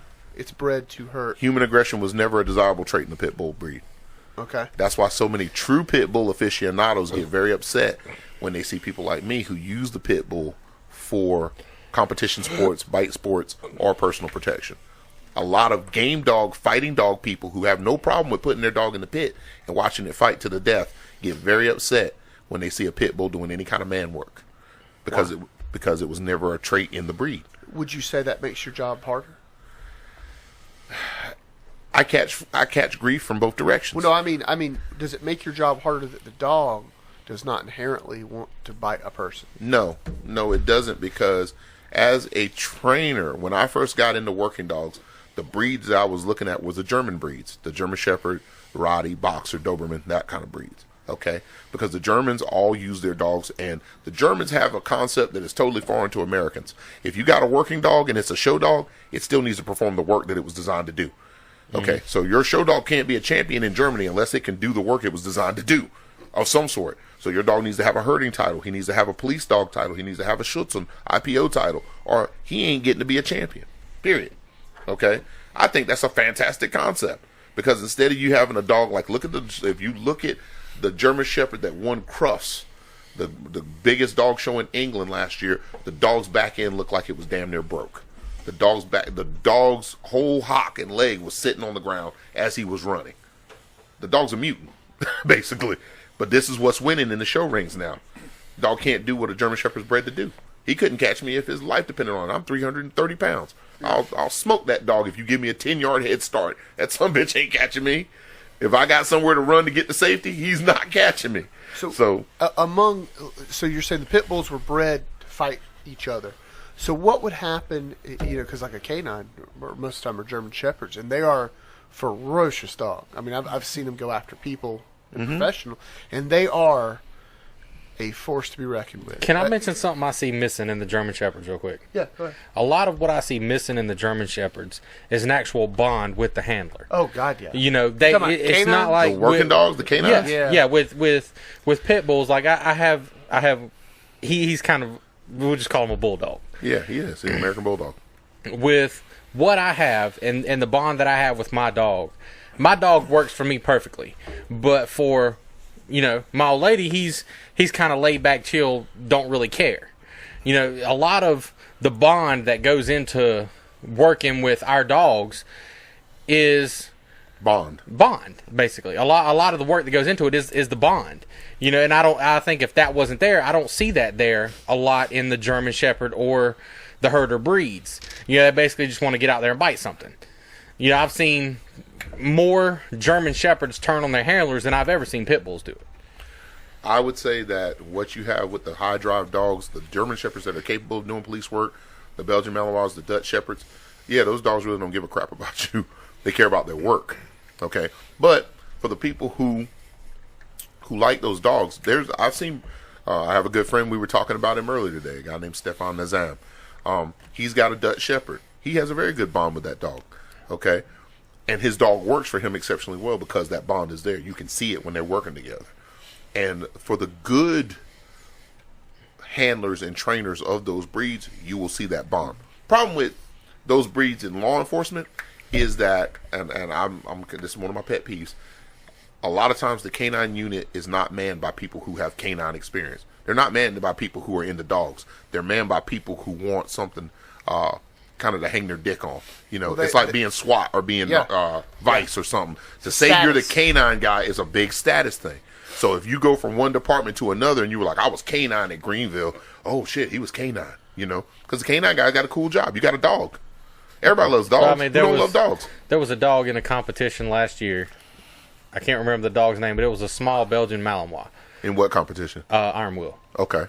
Where basically the dog come out, the handler tried to work her off leash, and she took off for one of the decoys that wasn't even planning on getting bit, and basically ended up, you know, biting this guy. He had on a suit for the competition. Ended up biting this guy like 6 different times before the handler could finally get her back under control. You know, when I say I see the bond missing, even in some good dog people, I'm not saying all of them, but I see it more in herder breeds with, I guess you could call it more an issue with the handler than the actual breed of dog, of them not having that bond and basically just doing whatever they want to do at the moment it strikes them to do the work. If you get those breeds, if you look at the Malinois and the Dutch Shepherd, they are bred and to be so not quick tempered, but to be so fast firing. They're bred to be so reactive. So reactive. So exactly. That's an excellent word. They're bred to be so reactive to shit that when they see an opportunity to self reward, they're gonna take it. If the bond is part of it, training is part of it, like, because the dog you're talking about, that dog's mother won that competition. Okay? That dog's mother worked like a machine because the dude who trained her had a got great a hell bond. of a bond. Yeah. Because after the competition, we were all sitting around the fire, and the dog that won that bite competition that hit everybody on the field it was supposed to, including running into the face of submachine gun fire, was chilling at the fire with their owner off lead around all those people. No problem. Yeah. I think a part of this, I can't speak to what you were saying at the end there, that last example in the competition, but part of it is government training's always the worst. Well, there's a reality. Yeah, I think we touched on this with what police officers wear. Yeah, I mean, it's government training is never. It's always liability based. It's always cost based, and it's never based on success or victory. So basically, it goes back to not being PC. Right. Well, I think a part of it is that, but back to the scenarios. Okay. Oh wait, we're way off track here. Yeah, back to I'm the trying pit bull. to go back to the pit bull. No, I'm sorry. I was just throwing. No, I you're was trying to get the whole side in there. The being bred for fighting other dogs, would they be successful in fighting? Like if you put the average fighting pit bull in the ring with the average German Shepherd, how would that turn out? You're going to end up with a dead German Shepherd. See, because the reason I ask is when I see a German Shepherd, especially a police dog, they're very aggressive. They're very athletic. And sometimes, I don't get me wrong, I've seen some pit bulls that would match that. But most of the pit bulls I see don't exhibit that type of energy. Because you haven't seen a game-bred pit bull. Like maybe Luna. She's game-bred, but is she game? So there's a difference. There's Okay. a difference.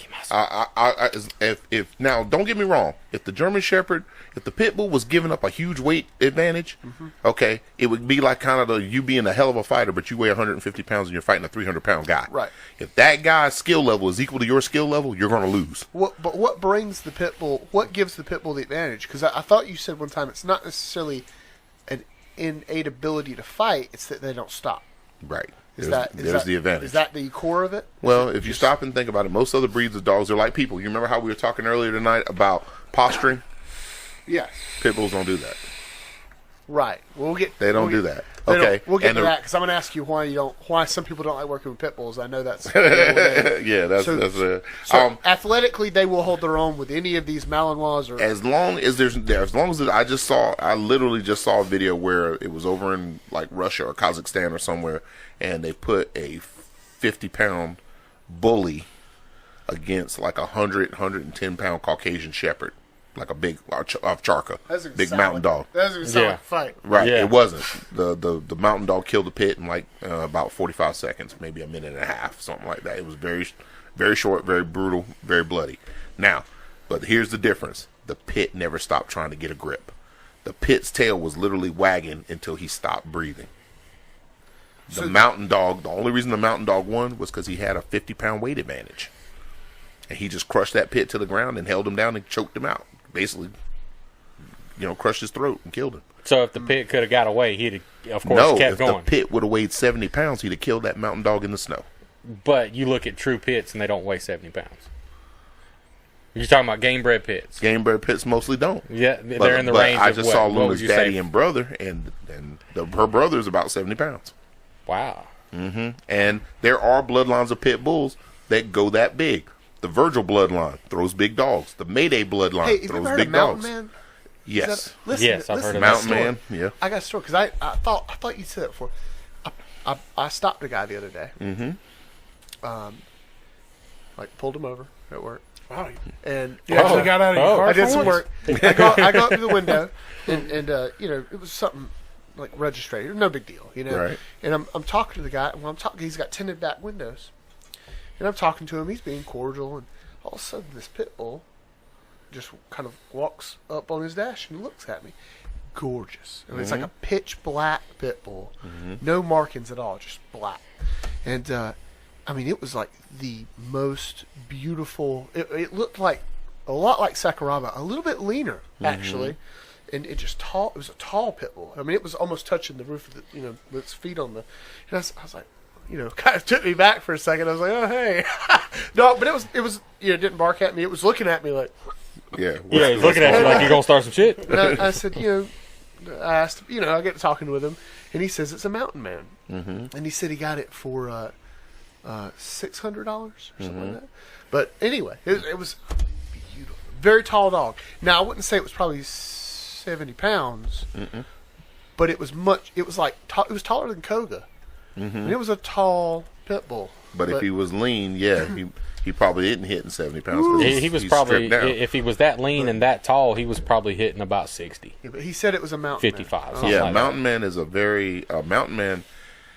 I don't know Mountain Man personally. I've heard his name in the fighting dog world since I was a kid, since I first discovered pit bulls. Mountain Man is very well known, and he breeds game dogs. That's like Tom Garner in North Carolina.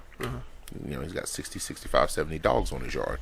Man, I think his only job is raising pit bull dogs, and I don't think Tom is actively dog fighting anymore. He's jelly. But you damn right I am. But his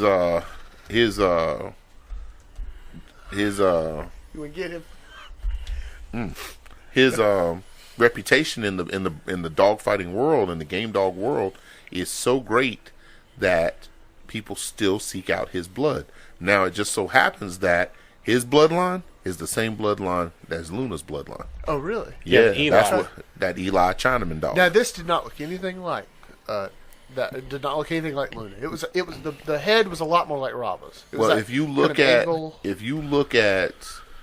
the different bloodlines of the game bred pit bulls, they're named. The bloodlines are named after the men that made them famous. Like you hear the names thrown around. You hear Colby. They're either named after the men that made them famous, or they're named after the the dog that made them famous. Like whichever dog was the baddest. Chinaman. So Chinaman was a well-known badass. The Virgil bloodline, I think, was named after the man who had that bloodline and made that bloodline strong. The Mayday bloodline was named after the dog, but there's several other bloodlines. You hear, Mayday, that's a good name. you know, you hear Hemphil, Boudreaux. You hear Corvino. There was One a I've bloodline. heard here in the past probably 10 years is Budweiser There's a Crusher. Crusher. That's not a game line. It's not a game line. No, I'm just saying but it's beautiful dogs. but I mean, but in all the pit bulls, even the ones that are not game, a lot of times the bloodlines are named after either the guy who made the bloodline strong or by any particular dog that was fantastic. Like if Sakuraba was bred and dogs that came out of her were just winning and just crushing dogs in the pit, well, the next thing you know, guys would be, hey, I want some of that Sakuraba blood. Hell yeah. You hear it in the American Bullies though. You hear it in the American Bullies. The bully that we had for training for so long, he was a double bred. What was it? Dax and Miyagi. Okay, those two names in the bully world. Dax and Miyagi are these two famous bullies that everybody wants their blood. Mm-hmm. Everybody wants their blood. Now, to me, most of the bullies are garbage. You know. Yeah, that one turned out okay. That one turned out pretty okay, good. but compared to Sakuraba, Oh no. compared to Luna, Sakuraba whoop his ass. what do all we day. got? You know what I'm saying? And Sakuraba, is really not a true pit bull. Sakuraba is actually 3/4 bully.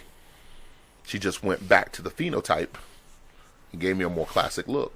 She Looks fantastic. You look at her, even her sister Rousey, very different. Very much so. Very much so. So tell me this then: why, if you're saying that they're dog aggressive, they're not people aggressive, They're not supposed to be. If you're saying all these things, why are you choosing that for personal protection?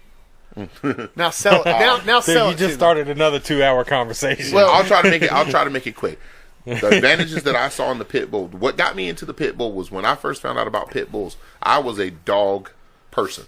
I was a kid, but I thought I knew everything about dogs. And so, what brought the pit bull to national attention was there was a pit bull named Benjamin that attacked a dog catcher in California and ripped her breast off. Put this woman in the hospital. Oh, he mauled her, and Can they you say caught it. mastectomy? Well, they caught it on the news. And literally the news crew went out because this dog had terrorized this neighborhood so much that the animal control had finally said, we're going to confiscate this dog. Well, the lady came to the door. The animal control officer knocks on the door, tells the lady, I'm here to confiscate your dog. And the lady said, if you don't get off my property, I'm going to put my dog on you. And she did. And the woman caught an attempted murder charge because she sicked that dog on that animal control officer. But like I said, the animal control officer, I think she lost the tip of a finger. She lost her left breast. The dog mauled her on national TV, and this thing got played like crazy. You can still look it up if you really wanted to. This was back in the 80s. So when I saw this video, I was like, "What in the world Yeah, breed of this dog was is back this?" when a lot of stuff didn't get caught on cell phones. Exactly. So they actually, when she went to confiscate this dog, they sent a news crew out there. The news crew was the reason the woman didn't die, because the guy who was the cameraman, the cameraman kept filming, but the guy who was handling the boom mic beat the dog with the boom mic. And after watching this dog get beat with this boom mic, the dog never stopped trying to eat this woman up. Okay? The dog never gave up. And I was like, what in the crap kind of dog is this? Right? You're a sick person. You see I that. You go, I know. want one of them. That's exactly. Honestly, that's what happened. I was like, I got to know what this is because I've never heard of this breed. So I just happened to be lucky enough that my mother was a librarian, and I called my mother up that day and said, hey, bring me anything you can find about this subject right here. Boop, boop, boop, boop, boop. My mother came home with a stack of books, and I read all of them. Most of them were by a guy named Richard Stratton. And Richard Stratton made no bones about what the pit bull was supposed to be. He told you right up front, it was a fighting dog. It's supposed to be a fighting dog, and this is why, blah, blah, blah. But he also explained that the reason the pit bull is so great is because of what he was bred to do in the pit. The pit bull is supposed to be game. That means he is supposed to be the most courageous animal to ever set foot on God's green earth. Okay? The dog will literally fight I'll to the mirror death. that. This makes me think I want another dog here. Well, the pit bull is supposed to be the bravest thing to walk the planet, because a pit bull will literally run into odds that a human being would be like, fuck that, I'm out. Yeah. You could take a pit, and if you put a pit in an arena with a hyena, that pit's going to hit that hyena. If you put him in the pit with a grizzly bear, he's going to fight that grizzly bear. because the pit thinks He's not always going to win. no, But he's going to get killed. But that's the whole point. The pit will not submit to fear. Okay, and that's where we get the term rank cur. If your dog jumps out of that pit, or if your dog runs to try to save his life, call him a cur dog. He ran cur. And back in the old days, actually in the Old West, that's how you referred to men that were known to be cowards. Cur. He was a cur. C-U-R. Yeah. C-U-R. I've heard Now, of men called cur. Didn't really know what you it know was. what it meant. That's what it meant. I know They're it's comparing you derogatory. to a We're pit learning dog that things. was. And if your dog ran cur, you planted that dog right there Immediately. Soon as immediately, possible. if not sooner. And I'm not kidding. Guys have shot their dogs in the pit with the dog turned cur, killed it right there, paid their money. Because they were betting on the match. But you have what they call dead game, where your dog was losing, but he never ran cur. He never turned. He never tried to run to save his life. That's the dog you save. You don't let that dog get killed. You pick that dog up. That's the dog you breed to if you can save his life. What, they would basically just throw in the towel, I guess. Yeah, you damn right you do. Yeah. Because if your dog never gave up, basically, it didn't matter the fact that the dog couldn't fight. What mattered was the dog's courage was so great he wouldn't submit. So this is a breed that has been through the generations bred to not run from Exactly. anything. Yeah. Anything. So Anything. A high drive, I guess. Oh, yeah. You'd say. Well, extremely Beyond high that, drive. beyond that, different German than Shepherds drive, have right? high drive. Yeah, this is totally different Well, than drive. I guess the drive is to win or to do whatever. So, right? Am I thinking of it in the right terms? There's a lot of different people who have a lot of different physiological and psychological explanations for what game this is. But the fundamental bottom line is, in layman's terms, yes, it is an indomitable will not to surrender. Okay, that's the simplest way I could put it. But when you take a game dog like that, right? The pit bull. That's why there was no human aggression bred into the breed. Okay, because this might be the pit. We have 3 foot, 4 foot high walls up in here. If we was fighting dogs in here, okay, and this is the kind of situation that it would be too. Yeah, there'd Somewhere where be nobody 20 could people, see. There'd 20 be people packed there'd in be this room. 30 or 40 people packed in here laying bets, and let's say your dog, you were in that corner, and I would be in this corner, and Smith would be the referee. Well, if the damn dog is man aggressive, when I let my dog go, how do I know he ain't gonna hit Smith? Yep. Or how do I know he's not going to jump over your dog and hit you in the throat and you're a dead man? Because there's nobody who could save you before we got that. So they're not. That's why they get mad about you making them dog aggressive, because they think you're Making them breeding people something into aggressive. I'm sorry, people aggressive. That is one of the arguments. Okay, but see, here's the thing: the breeds that you start looking at, like my dogs, were not game bred. The dogs I started with were true pit bulls, but they were not game bred. They were hog catching dogs. And the reason I chose hog catching dogs instead of going to game bred dogs was because all my studies had showed the game bred dogs had no man aggression.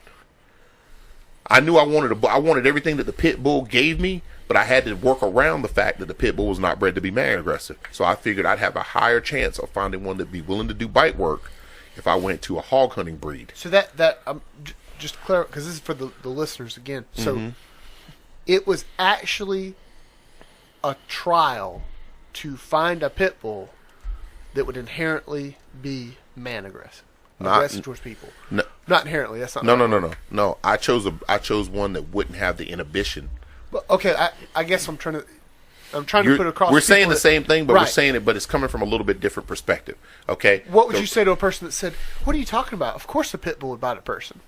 It's not so inherently true, though, right? No, it's not. It's not. A lot of game bred dogs are very, very people friendly. As a matter of fact, I've seen some game bred dogs. You ever seen some of my bulldogs like Dahlia, right? Oh, that bitch is crazy. Dahlia isn't a pit though. Dahlia is a bully. I don't give a damn. She's still Dahlia is crazy. a bully, okay? But if you ever look at Dahlia, if you ever see me go to get Dahlia off the line, you'll see her get like a real submissive posture. Anybody who's ever seen Dahlia work knows that there's no submission in her. But she'll give you this submissive posture. As long as she's not in drive, she's a very submissive animal. Raba, if she does something she knows is wrong, like pees on the floor, and all I have to do is go, "What's that?" Right. The pit bull she'll is get very knocked down. sensitive to human emotion. And the reason why is because as a fighting dog, that dog's survival depends on it being able to tell when something's aggressive towards it in the pit. Okay, remember what I was saying about pit bull has no threat display? It's for the dog, it's a wasted emotion. I'm not going to put my hackles up. Which is, again, you said that's why people don't like to work with a pit bull. You're right, because they're hard to read. They're hard to read. A pit bull will be staring at you. You don't know if he's going to let you pet him, or you don't know if he's going to go for your wrist. So a lot of people don't want to work them. They don't like to work them because of that. They're hard to read, and they got really, really fast, quick reflexes. Okay, and of course they got that infamous hard bite. Yep. So if you got a dog that inherently has a hard bite, you don't want to slip up with that dog and take an accidental bite. I know we've talked a lot about a lot of different dogs here tonight, but let me just slip this in right here. The dog we were talking about, Luna, is one of the hardest biting dogs I've ever took a bite from. Luna got mouth. Yep. But I can tell you right now, I guarantee you her brother and father probably got twice as much mouth as that dog's got. From what I've seen of those two animals. I'm just saying. Luna got mouth. I tell you what's crazy. I saw the video of a pit bull. Animal Planet was talking about. That's the video where they said it was only nurture, no nature. Yeah, but right. The muscles go all over the dog's head. Mm-hmm. Like, I mean, the jaw muscles, they come all the way up. They tie in really, really, really way high. up here. And they show... And they're overdeveloped. Yeah, they show that compared to other dogs. No other dog does that. Right. We're talking about a jaw that is just... Oh, it's crazy. They do a cutaway to show it. Mm-hmm. You can understand because that lump you see, that is muscle. A solid jaw muscle up here on top of the head. That's why they bite so damn hard. But it's pretty impressive. And it's an evolutionary trait. And then there was I'm sorry, it's a little bit off topic. There was another pit that basically it had some type of medical deformity to where it had double muscles all over its body. Yeah, that's a real famous dog. Yeah, that's a genetic genetic issue. anomaly. But I mean, it just muscles everywhere. While we were talking about that, all right. But yes, the structure of the head and the structure of the jaw muscles in the pit bull, they're what's the term? Overdeveloped, hyperdeveloped, or there's a term for it, but it's the opposite of atrophied. But I can't remember the exact medical term right now. But yeah, they're overdeveloped, and it's an evolutionary trait because the dogs that had the hardest mouth were more likely to win in the pit. I mean, you think about it. If I can bite you and hold on, there's more chance for me to hurt you and less chance for you to get free and hurt me back. So I got a better chance of survival.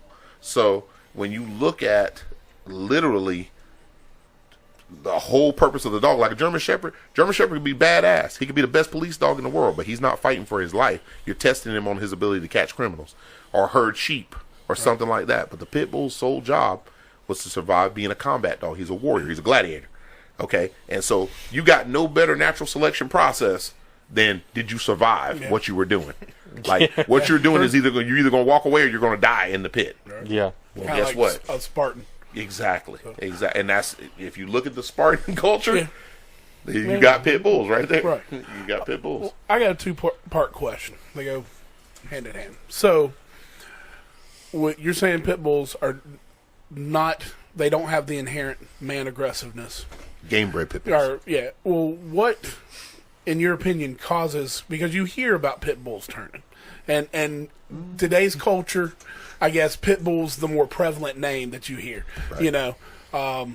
Before it was German Shepherds. Before that, before I think that was AR-15. Doberman Pinscher. There were Rotties in there somewhere too. They get the bad press, and so one that is not aggressive against man, what would turn one aggressive against a man or its owner to where it would snap and either maul somebody, like their owner or the family of the owner? Because sometimes you hear, he just bit the kid's face off. I'm going to say something super controversial. Warning. All right. Trigger warning. I'm ready. Dogs don't fucking turn on their owners. Now, your dog may take over the dominant position in the house because you're a pussy and you didn't realize you had too rough of a dog, and the dog basically said you're a weak leader, and the dog may correct your behavior in a doggy type fashion, which is to bite the fuck out of you. Right. No, it's not going to snap. He's going to bite you and tell you, hey, I'm the boss now.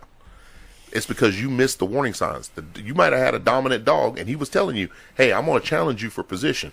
The dog trainers talk about dogs being rank. Okay, what they're basically saying is you got a dog that basically thinks he's a badass and he's going to challenge you all the time for dominant position. Dog's a pack animal. Sakuraba does that shit.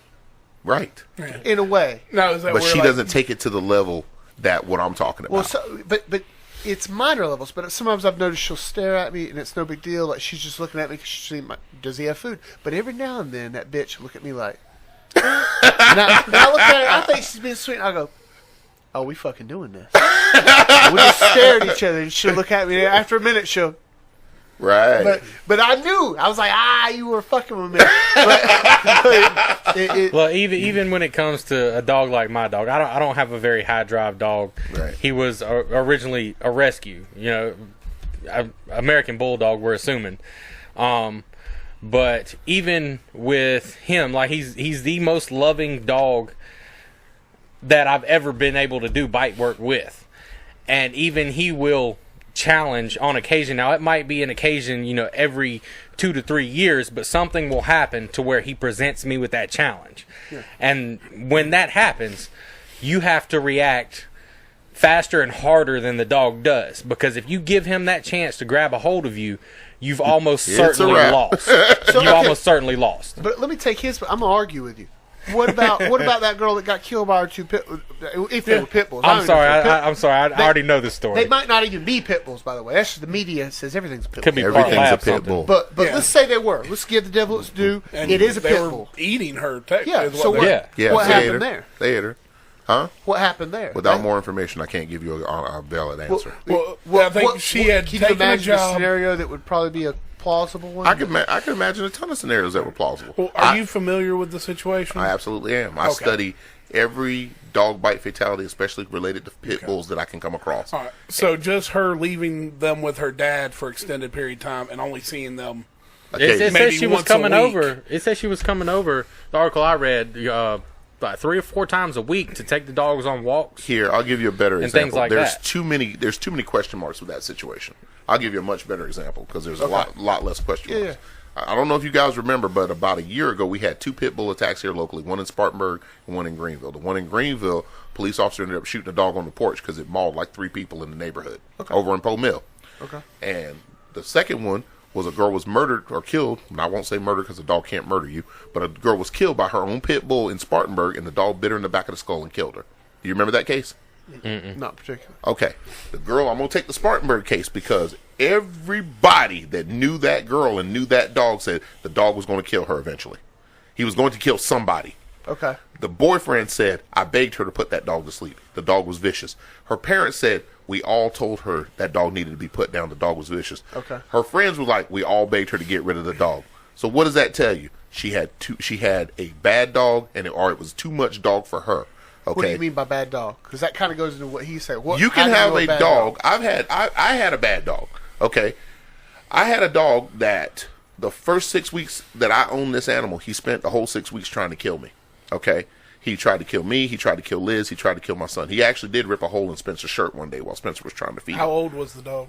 3 years old. Okay. 3 years old. 4 So years. I got the dog an full adult grown. dog or No, it was actually a situation where the boy was moving and he said, I can't take this dog with me. Will you buy? I had actually looked at the dog for breeding purposes before I found out the dog was crazy. Okay. So he basically asked me to take the dog because when I looked at the dog, I said, I will not buy this dog and I don't want it. And he said, well, I don't know what to do with this dog. He asked me to kill it. I said, I'm not killing your dog. You're out of your mind. He said, well, what do you suggest I do? I said, well, I suggest you find a dog man that understands what you got and what he's looking at, who has a lot of experience. What did you see about it? You were like, nope. The dog was indiscriminately aggressive. Okay. Didn't care who you were. If he could get a hold of you, he was eating you. TJ knows the dog. We're talking about I know Drago. Yeah, Drago. Right. The dog's Drago. I mean, all I had to do, we were testing this dog, and all I had to do was look at him, and like he was immediately trying to kill me. And he was all in. And he was not barking. He was making no noise at all. He was just straight up looking at me, telling me to get closer. Yep. I mean, He this gave dog you no was straight warning. crazy. So Drago, the reason we ended up eventually putting Drago down was because even though me and Liz got to the point where we could handle him, we realized that Drago was just a rampant threat and a potential death sentence for anybody that came across him other than us. It was too much of a liability to keep that dog alive. And in all honesty, we had some neighbors that were very bad about keeping up with their child. So we made the decision, like, before that baby comes over in our yard and Drago happens to be out, or Drago gets out and gets that baby, we put the dog to sleep. Okay? That's the decision you make as a good pet owner when you have an animal that you know is a potential hazard to everybody, basically. So would you wager? I know again you said you're not going to be question marks. Would you wager there were warning signs with these dogs? I guarantee it. If What that are many some- people were telling her Not get the rid girl of in the dog. Spartanburg. The No, girl that I'm we're talking talking about the girl the that girl, got recently. the girl that where Okay, the girl okay, got I got ate. you, I got you. guarantee you there were warning signs that people missed. That those two dogs were out of control or about to challenge. And I guarantee you they missed the signs, and that girl took those dogs for a walk. Something got triggered. A lot of could've been dog an people animal. have discussed. Well, a lot of dog people I know have discussed this issue, and I would say probably the most likely situation is her two dogs got into a fight. She tried to break it up, and the more dominant dog redirected back into her and started attacking her. And the secondary, the more submissive dog, joined in on the attack, and they killed her. You can see videos on YouTube of dogs doing that to their owner. It's not that the dog turned on them. It is the fact that the person did not understand dog. They didn't understand dog mentality. Right. And I think it falls back into handler training. If you're not an experienced handler, you need to get with somebody who knows what they're doing. Everybody To shouldn't teach own you. a pit bull. No, I mean I agree with that totally. Everybody but if shouldn't own a you're pit my bull. thing is if you're thinking about getting one of these type dogs and you don't know if it's for you, you need to get with someone who has the experience to help you figure out whether it's for you or not. You know who tells you that? The breeder. I mean, The fucking breeder tells you that. no, it's just Because like when I you wasn't sit down and- always. Go ahead. Yeah, I mean, you know me. I've known you for. You've been a part of my life now for what? Ooh, that sounds weird. I'm just joking. Everybody who doesn't know who wants to make this weird. This is my uncle. He's been in my life since I was 8 years old. This is the group to be in if you want things to be weird. Okay. Really uncomfortable. Y'all are just some damn weirdos. But anyway, yeah, I wasn't always sure that any type of bulldogs were for me. You know, it was something I grew up knowing different kinds of dogs. I never owned a dog until I was probably 13. My first dog I ever owned was a rescue pit bull that we actually got from you named Tara. Yeah. She was a female, and my father got so mad, even though he was not a part of my life, he would come and try to, bilk money from my mom, even though she was a single mother trying to raise 3 kids. He got so mad whenever he tried to correct me on something and that dog snapped at him, that he made my mother make me get rid of that dog. But going back to... I remember that. Yeah. Going back to everybody shouldn't own pit bulls, okay? What I'm saying when I mean if it's for you or not, I've been around them my whole life, and I had a lot of questions. I always liked dogs. To me, they're not only a companion, but a tool. It gives you something to learn with, something to teach. It tests abilities in yourself that you never knew you had, to me anyway.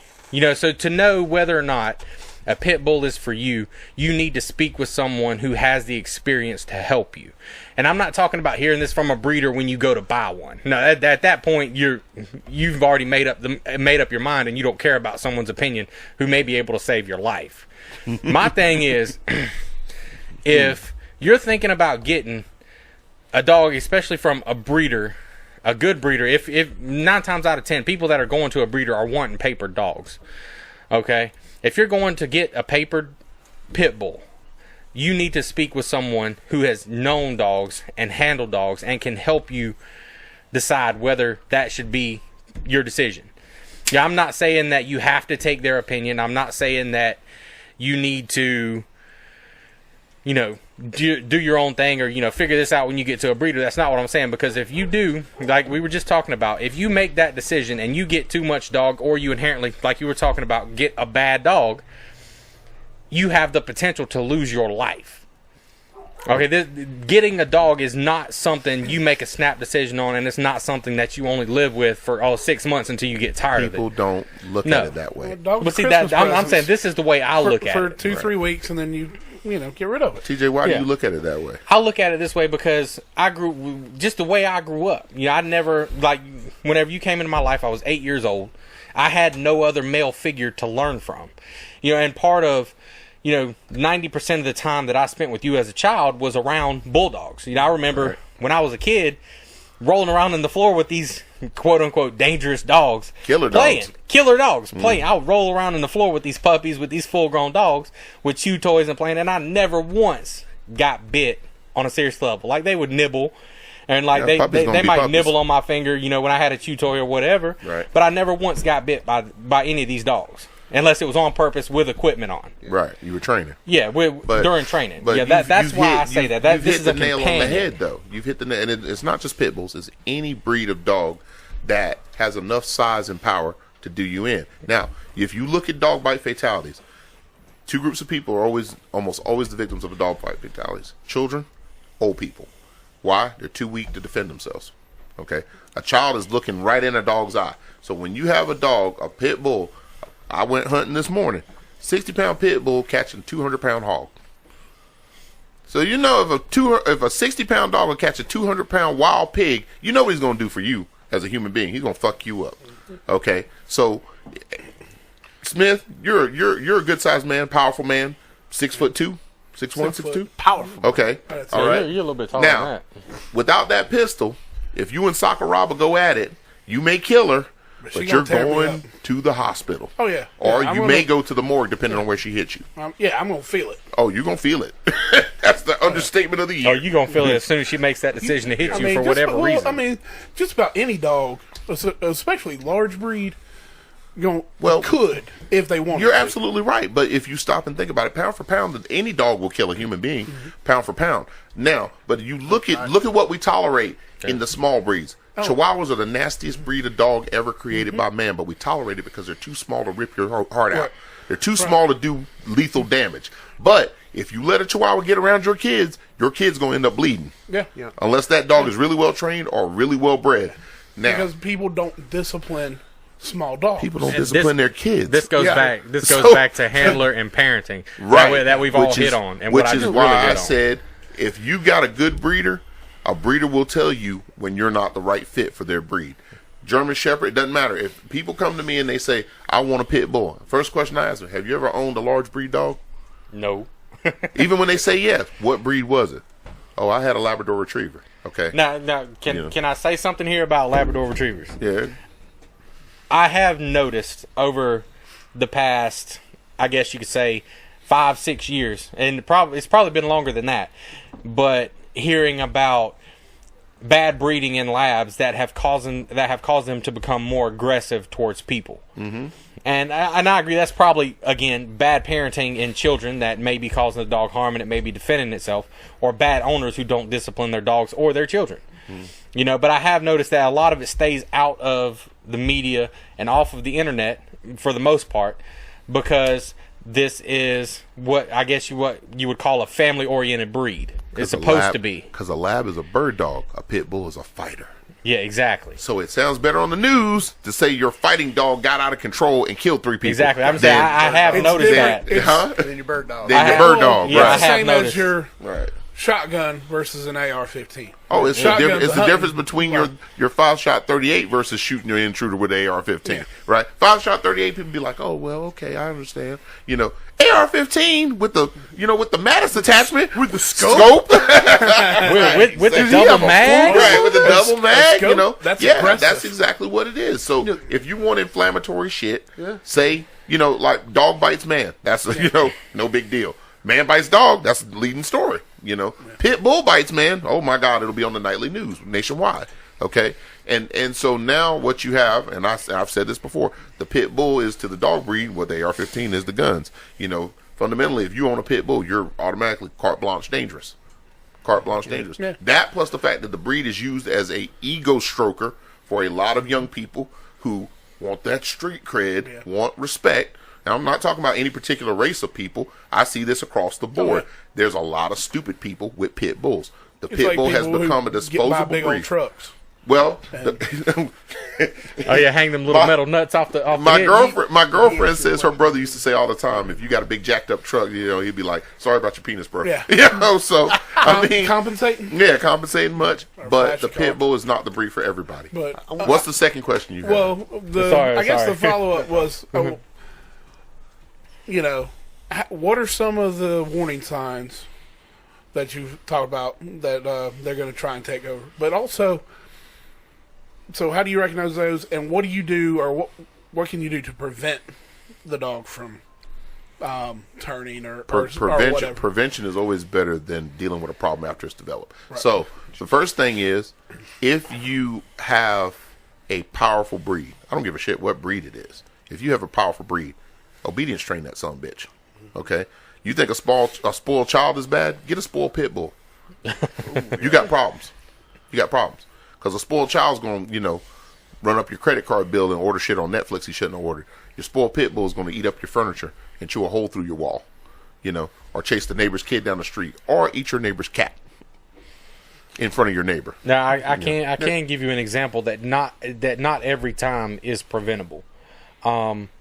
True. My dog, my American Bulldog Rocco, to give you a prime example, sometimes issues develop suddenly. Like, we had him in the house. Now, he's a mainly outside dog right now because, of course, we have him in a kennel for the cold. But he's a mainly outside dog because I have a lot of people living in my house, and I don't want anything happening to those people. Right. I especially, I have a 4-year-old brother-in-law that lives with me, and I don't want that child getting hurt. But my dog, whenever I first got him, of course, I was brand new to him, and he was a grown dog. It was realized that he had food aggression. Now, him and I, not saying how we got over that food aggression, but I got him over that. I could walk up to him right now while he's eating and pick his bowl up, and he'll look at me like, give me my shit back. But he will not bite me when that happens. A prime example is we had him in the house. Everybody was gone but me and my old lady. And she was pulling up the trash and, throwing away food scraps and stuff. And she had basically forgotten he was out because he's rarely in the house. She had went to use the bathroom and come back, and he was in the kitchen in the trash bag. She pulled him back, and he snapped at her. And mind you, like I said earlier, this is one of the most lovingest dogs ever. He snapped at her, and I was right behind him whenever he snapped at her, and I grabbed him by his correction collar and pulled him back, and he went to turn on me. Okay, I had to pick him up by his correction collar. I had him full, 6 feet above my head in the air into the floor hard. Now, mind you, that is not an everyday correction. That is a rare occasion. It's like we were talking about earlier. Your dog will challenge you in any powerful breed, especially this one. And when that happens, it has to be a strong correction.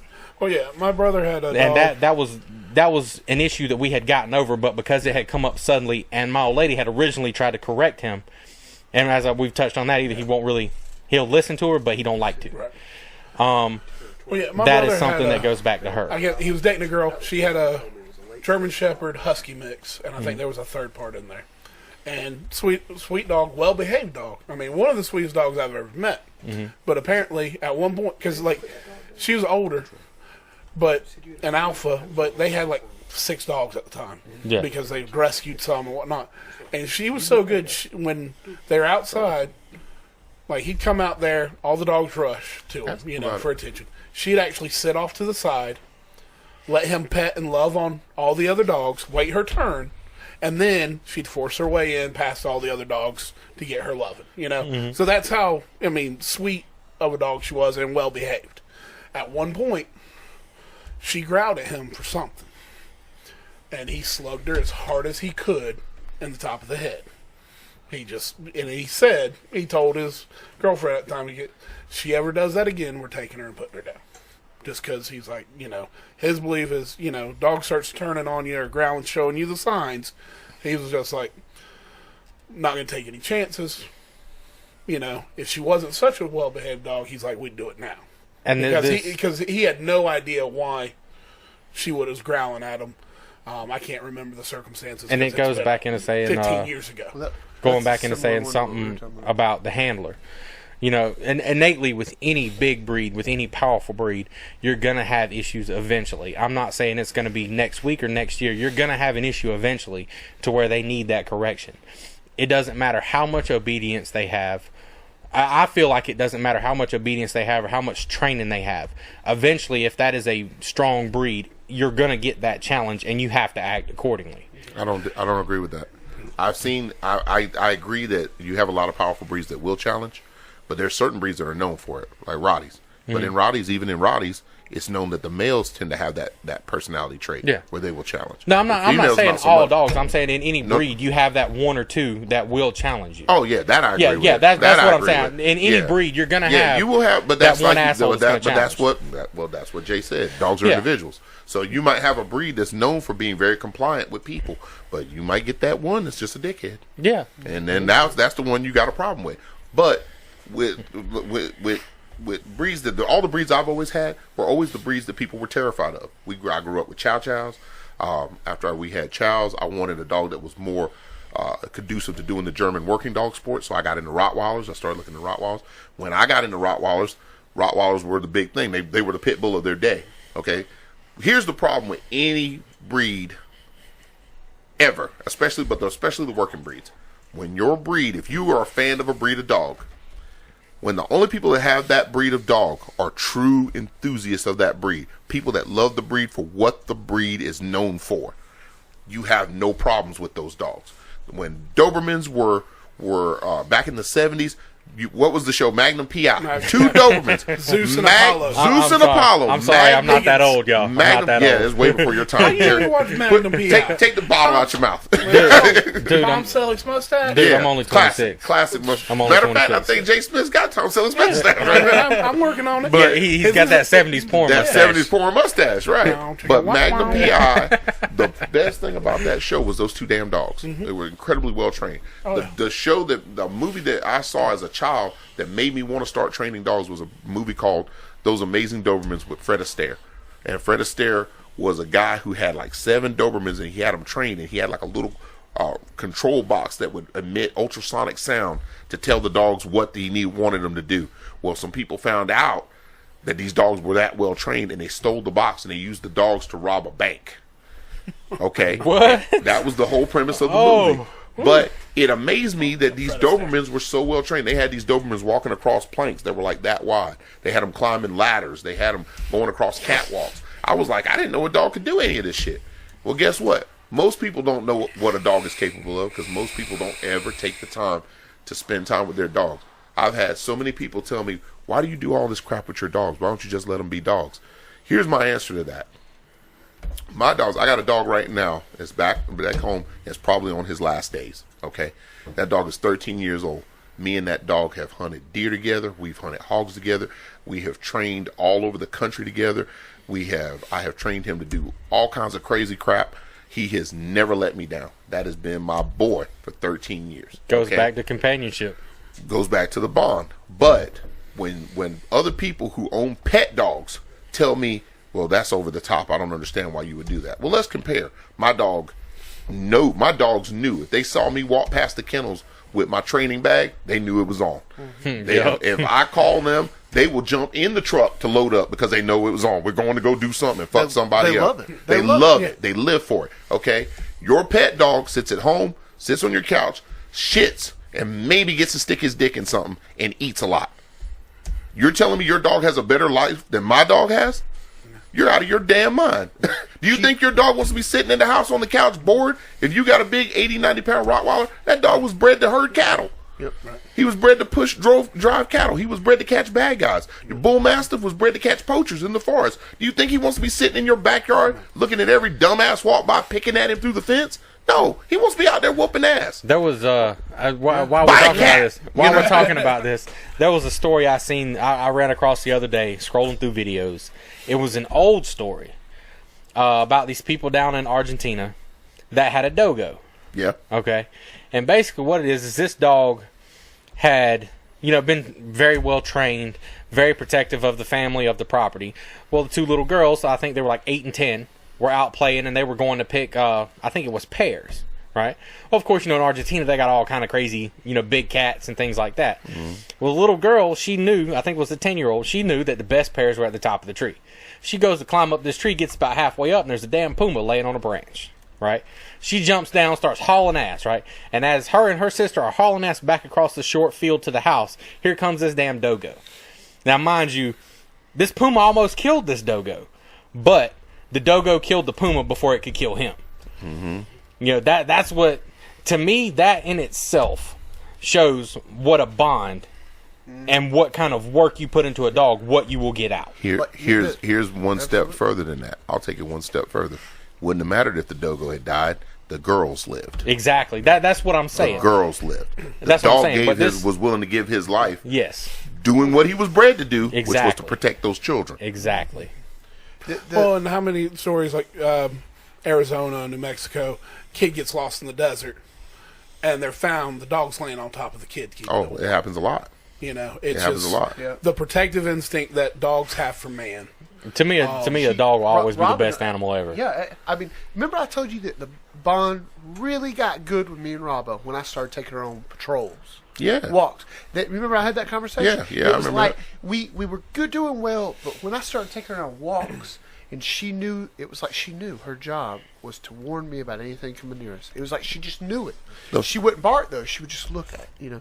She would Right. let me know. And when we started doing Almost that, like a pointer. when we started doing that, well, they're silent hunters. You know, she'll bark at a threat, but when you're out there in the woods and something moves, she don't make a fucking noise. She just looks at Like it. I said, I went hunting today. None of the bulldogs bark. All the hounds. Yeah. Yeah, they're supposed None to of the bang 'em bulldogs up. bark. Listen, Right. that was a big deal. And I'll say this real quick. I was going to put this in earlier. Is that now that I know, because it took me like 2 years to come buy a dog from you. Yeah, it did. You met me a long time Yeah, before you and bought I a dog thought from about me. it a long time, and the whole time I was like, "Do I want?" It's a big commitment. I knew it was a big commitment. See, this goes you back told me to, the first to time. knowing what the hell you're doing. Well, it was because you know what did it is I got to watch you work with them, and it scared me a little bit. If I'm being honest, when I watched it was Drago and I think Red, Yeah. and I was like, and at the time I told my at the time wife, I was like, that's a big commitment. I said these are not toys. No. you know? These are And- not and pets. So I knew it going into it, but 2 years later I decided to get one. But I'll say this: now that I know the tactical application, and because what I told you when I came to you, I said I want tactical application, and I want a dog that is loving, and I will always have a pit bull from this day forward. Always. I If you ever look at, it's just I can't tell you how many people I've known that swore all out they would never have a pit bull, including my mother, would never have a pit bull in their house until you get to know. I have seen more people change by being around pit bulls and have had. If you see a pit bull that's in the hands of a responsible pit bull owner, it will quickly make you say, I will never own anything but a pit bull. You know my damn dad. My dad hates pit bulls. And let me tell you this. This happened. Sakura will come in, and well, she jumps up on him like that. But he loves her. He pets all the time. He talk about how dangerous pit bulls are. He did mess up the other day though. Pull up, and I'm speaking to him out the side of my car, and Sakura was in the back. And we drill like that. Right, So right. She starts barking at him. So what does he do instead of going, "Oh hey, Robert girl"? He goes, "Is your dog mad?" He get kind of raised her voice, and she hit the glass on him. I was like, "Dad, that's probably not the smartest way. She can't see you that well." Right. In the tinted window, I was like, "Why don't you just say, oh hey, Sakuraba?" He got, but it makes it's funny to me that the people who tell me they don't like pit bulls when they're here with Rabba, they love them. Well, Right. they don't. It's ignorance. They don't know the animal. My brother ended up with a Rottweiler, and Good breed. one of the, I would say, the best dogs I've ever met. To the point she bonded with me, just being around there, and like they went out of town, so I kept her, and to the point, I took her to work with me without a leash or anything. When I worked at the airport, and she just stayed right with me. She might wander off, but I like call her by name. She'd come right back. Never heard her bark or growl. Like, you could find a sweet spot, and it's almost like tickling her. My brother could get her to growl and seem somewhat aggressive, but you know her little nubs just going crazy. I walked into their house one night, and I was expecting, so I didn't knock. And I walked into the kitchen, and from the kitchen the kitchen opened up into a hallway that you couldn't see the rest of the house. And I said hello in some kind of funny voice or whatever, and my brother said, when she heard the door open and no one said anything or whatever, she hopped up from laying with him. But then when I said that voice, I heard a shit yourself growl. It's the only way I could. If I did not know, I might have made a mistake here. if I did not know the dog, I would have emptied my bowels on the spot. You're in good company because every one of us has done that. But go ahead. At some point in time, it has We have happened. all been scared by our own dogs. The inside joke in our group is Bernard yourself after one of our friends. God, that's a bad story. Go ahead. I'll hear it Multiple stories actually concerning this gentleman. Anyway, and so then I said, "Shut up, China," in my normal voice, and she poked her head around the corner into the kitchen, and her head was her chin was scraping the ground, and her eyes, her brows were kind of furrowed, but looking up at me all apologetically. And she walks in, dragging her head basically, and starts rubbing against my legs like a cat. Like, She was apologizing. so sorry. Right. And she didn't leave my side the whole time I was there. Right. She was sorry that she growled at me. And a subordinate doesn't growl at a pack leader. Right.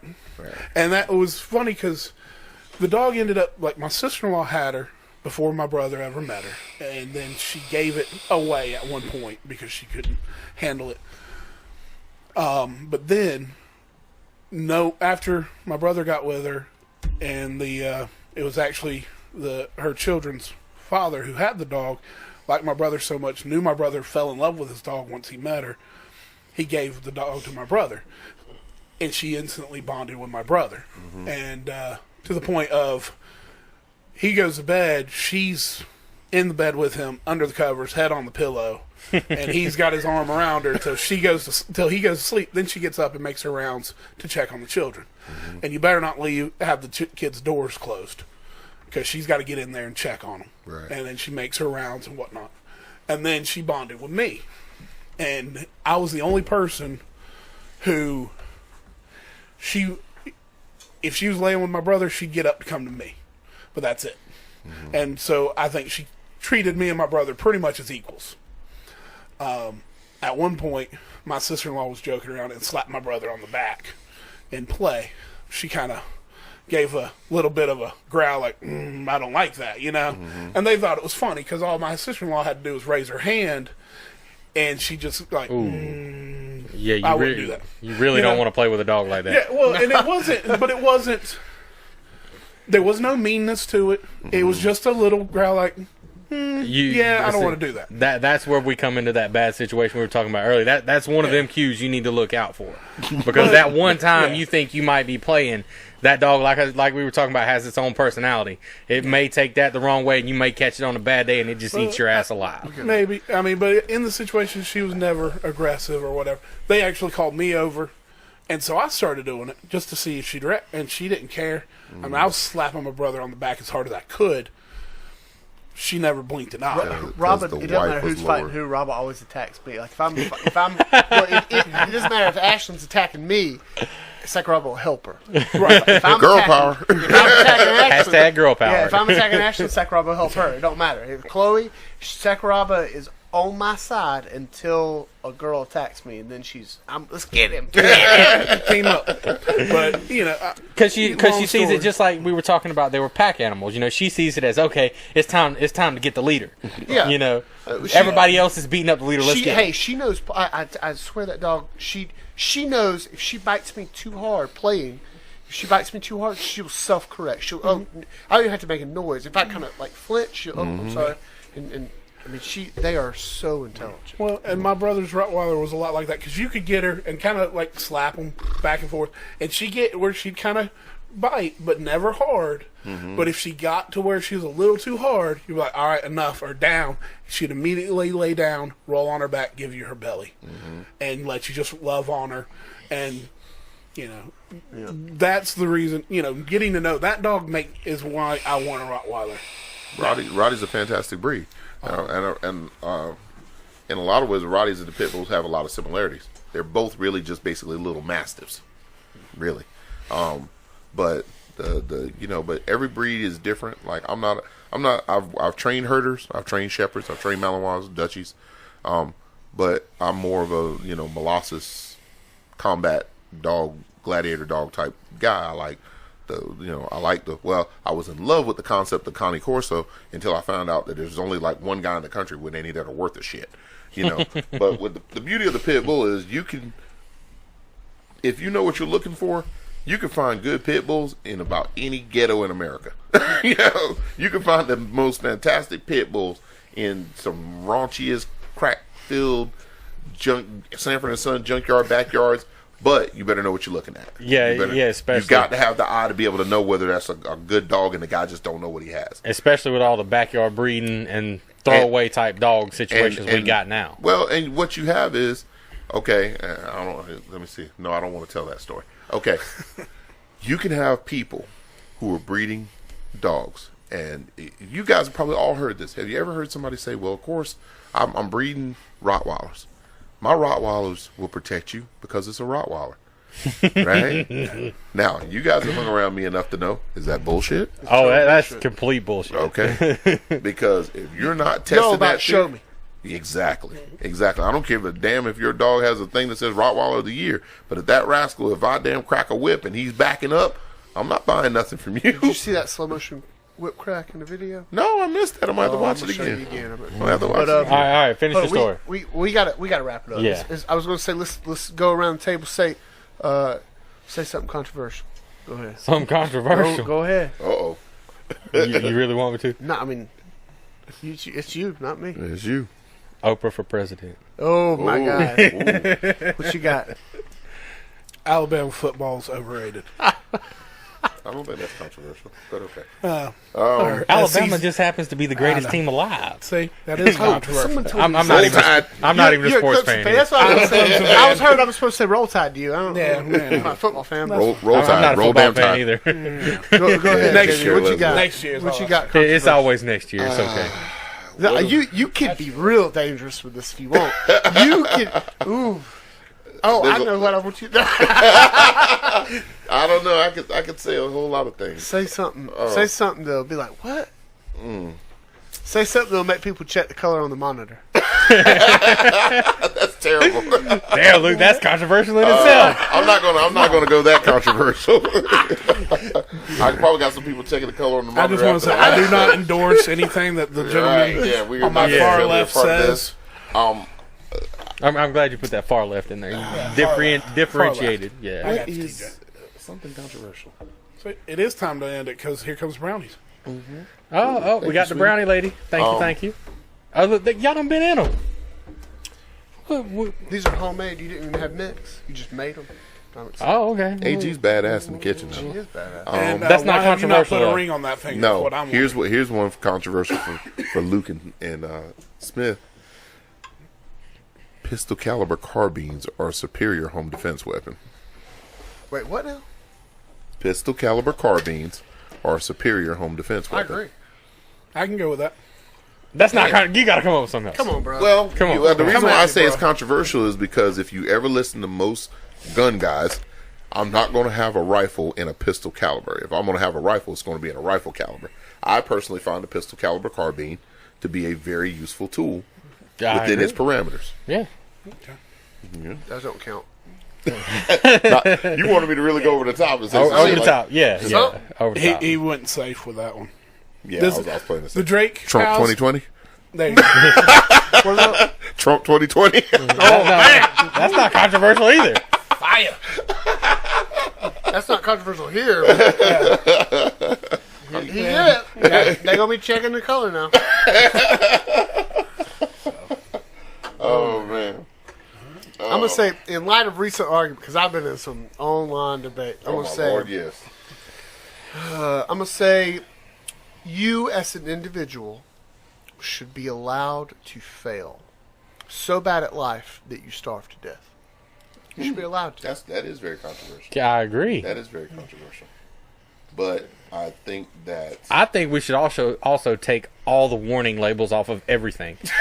If you're too Ain't no- stupid to use it, ain't you nothing don't controversial need to about live. that. Yeah. I personally think if you don't know the coffee from McDonald's is hot enough to burn your hoo-ha, you deserve to be scorched. Hey, did you know? I heard about the court case you're talking about. Mm-hmm. There's actually more to that. Yeah. There it is. Yeah, I've read She that would whole hope so. She story. is not as frivolous as It's- As the it media seemed- made her out. it to wasn't be. like she burned herself and said, "I'm assuming for a hot." It did not go down. Like She that. just wanted them to pay for the doctor bills because the Well, coffee not- was not- way no, above. Not at first. Not at first. She wasn't even wanting to make a big deal about it. Apparently, McDonald's had several instances where they were told by D-Head.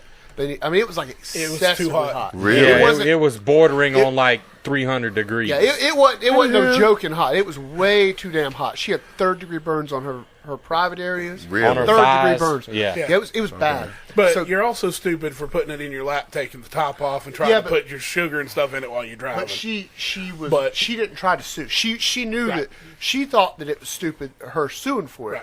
Right. There were several other people that had been burned and they came to her and they had to get her on board with it. McDonald's ran a smear campaign on her to make it look like she was being ridiculous. But yeah, McDonald's. Yeah, and then is of definitely- course you had This is where corporations get themselves in trouble, because if you'd have just cowboyed up and said, you know what, I'll pay for your doctor bills, you'd have ended up, one, looking like a good guy and Yeah. say, yeah, we realize we fucked up, we're sorry. And two, you would have ended up saving yourself a shitload of money in court cases, even if you'd have settled with everybody who was upset about it out of court. Yeah, we're I'm about to get in there. video, bro. Whatever that But means. but you have these corporations where they operate on the idea that we got so much money, we'll keep this shit tied up in court so long, they'll eventually run out of money or they'll get tired. Well, shit. You got pro bono lawyers, and some of them are pretty damn good. Or they think, oh, we're too big, they won't come after us. We can Right, scare them. that happens We've a got lot. our team of lawyers. That happens a All lot. you need is that one guy to be the burr under the saddle. If you ever invite me back on this show, I want to talk about eminent domain.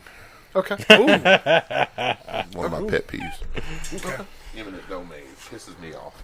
I agree. Let's all right. Let's wrap it up, guys. Guys, thank you for coming on the show, to both you and TJ. I really appreciate do it. appreciate it. Always fun. We're our ratings spike every time you come on. Actually, Oh, it's, it's in a we want what? to We say go from like having our moms. 50 viewers to like 55 viewers. All right. Well, we just want to thank TJ for coming on the JB Bryant show. You got to sign us off. Go ahead. You're welcome. Yeah, I know sounds y'all are awesome. doing Go me a ahead, sign us favor. off. It's okay. Okay, this is our sign off tonight. Thank you for watching the Drakecast number 7. We will see you again next time. Stay safe.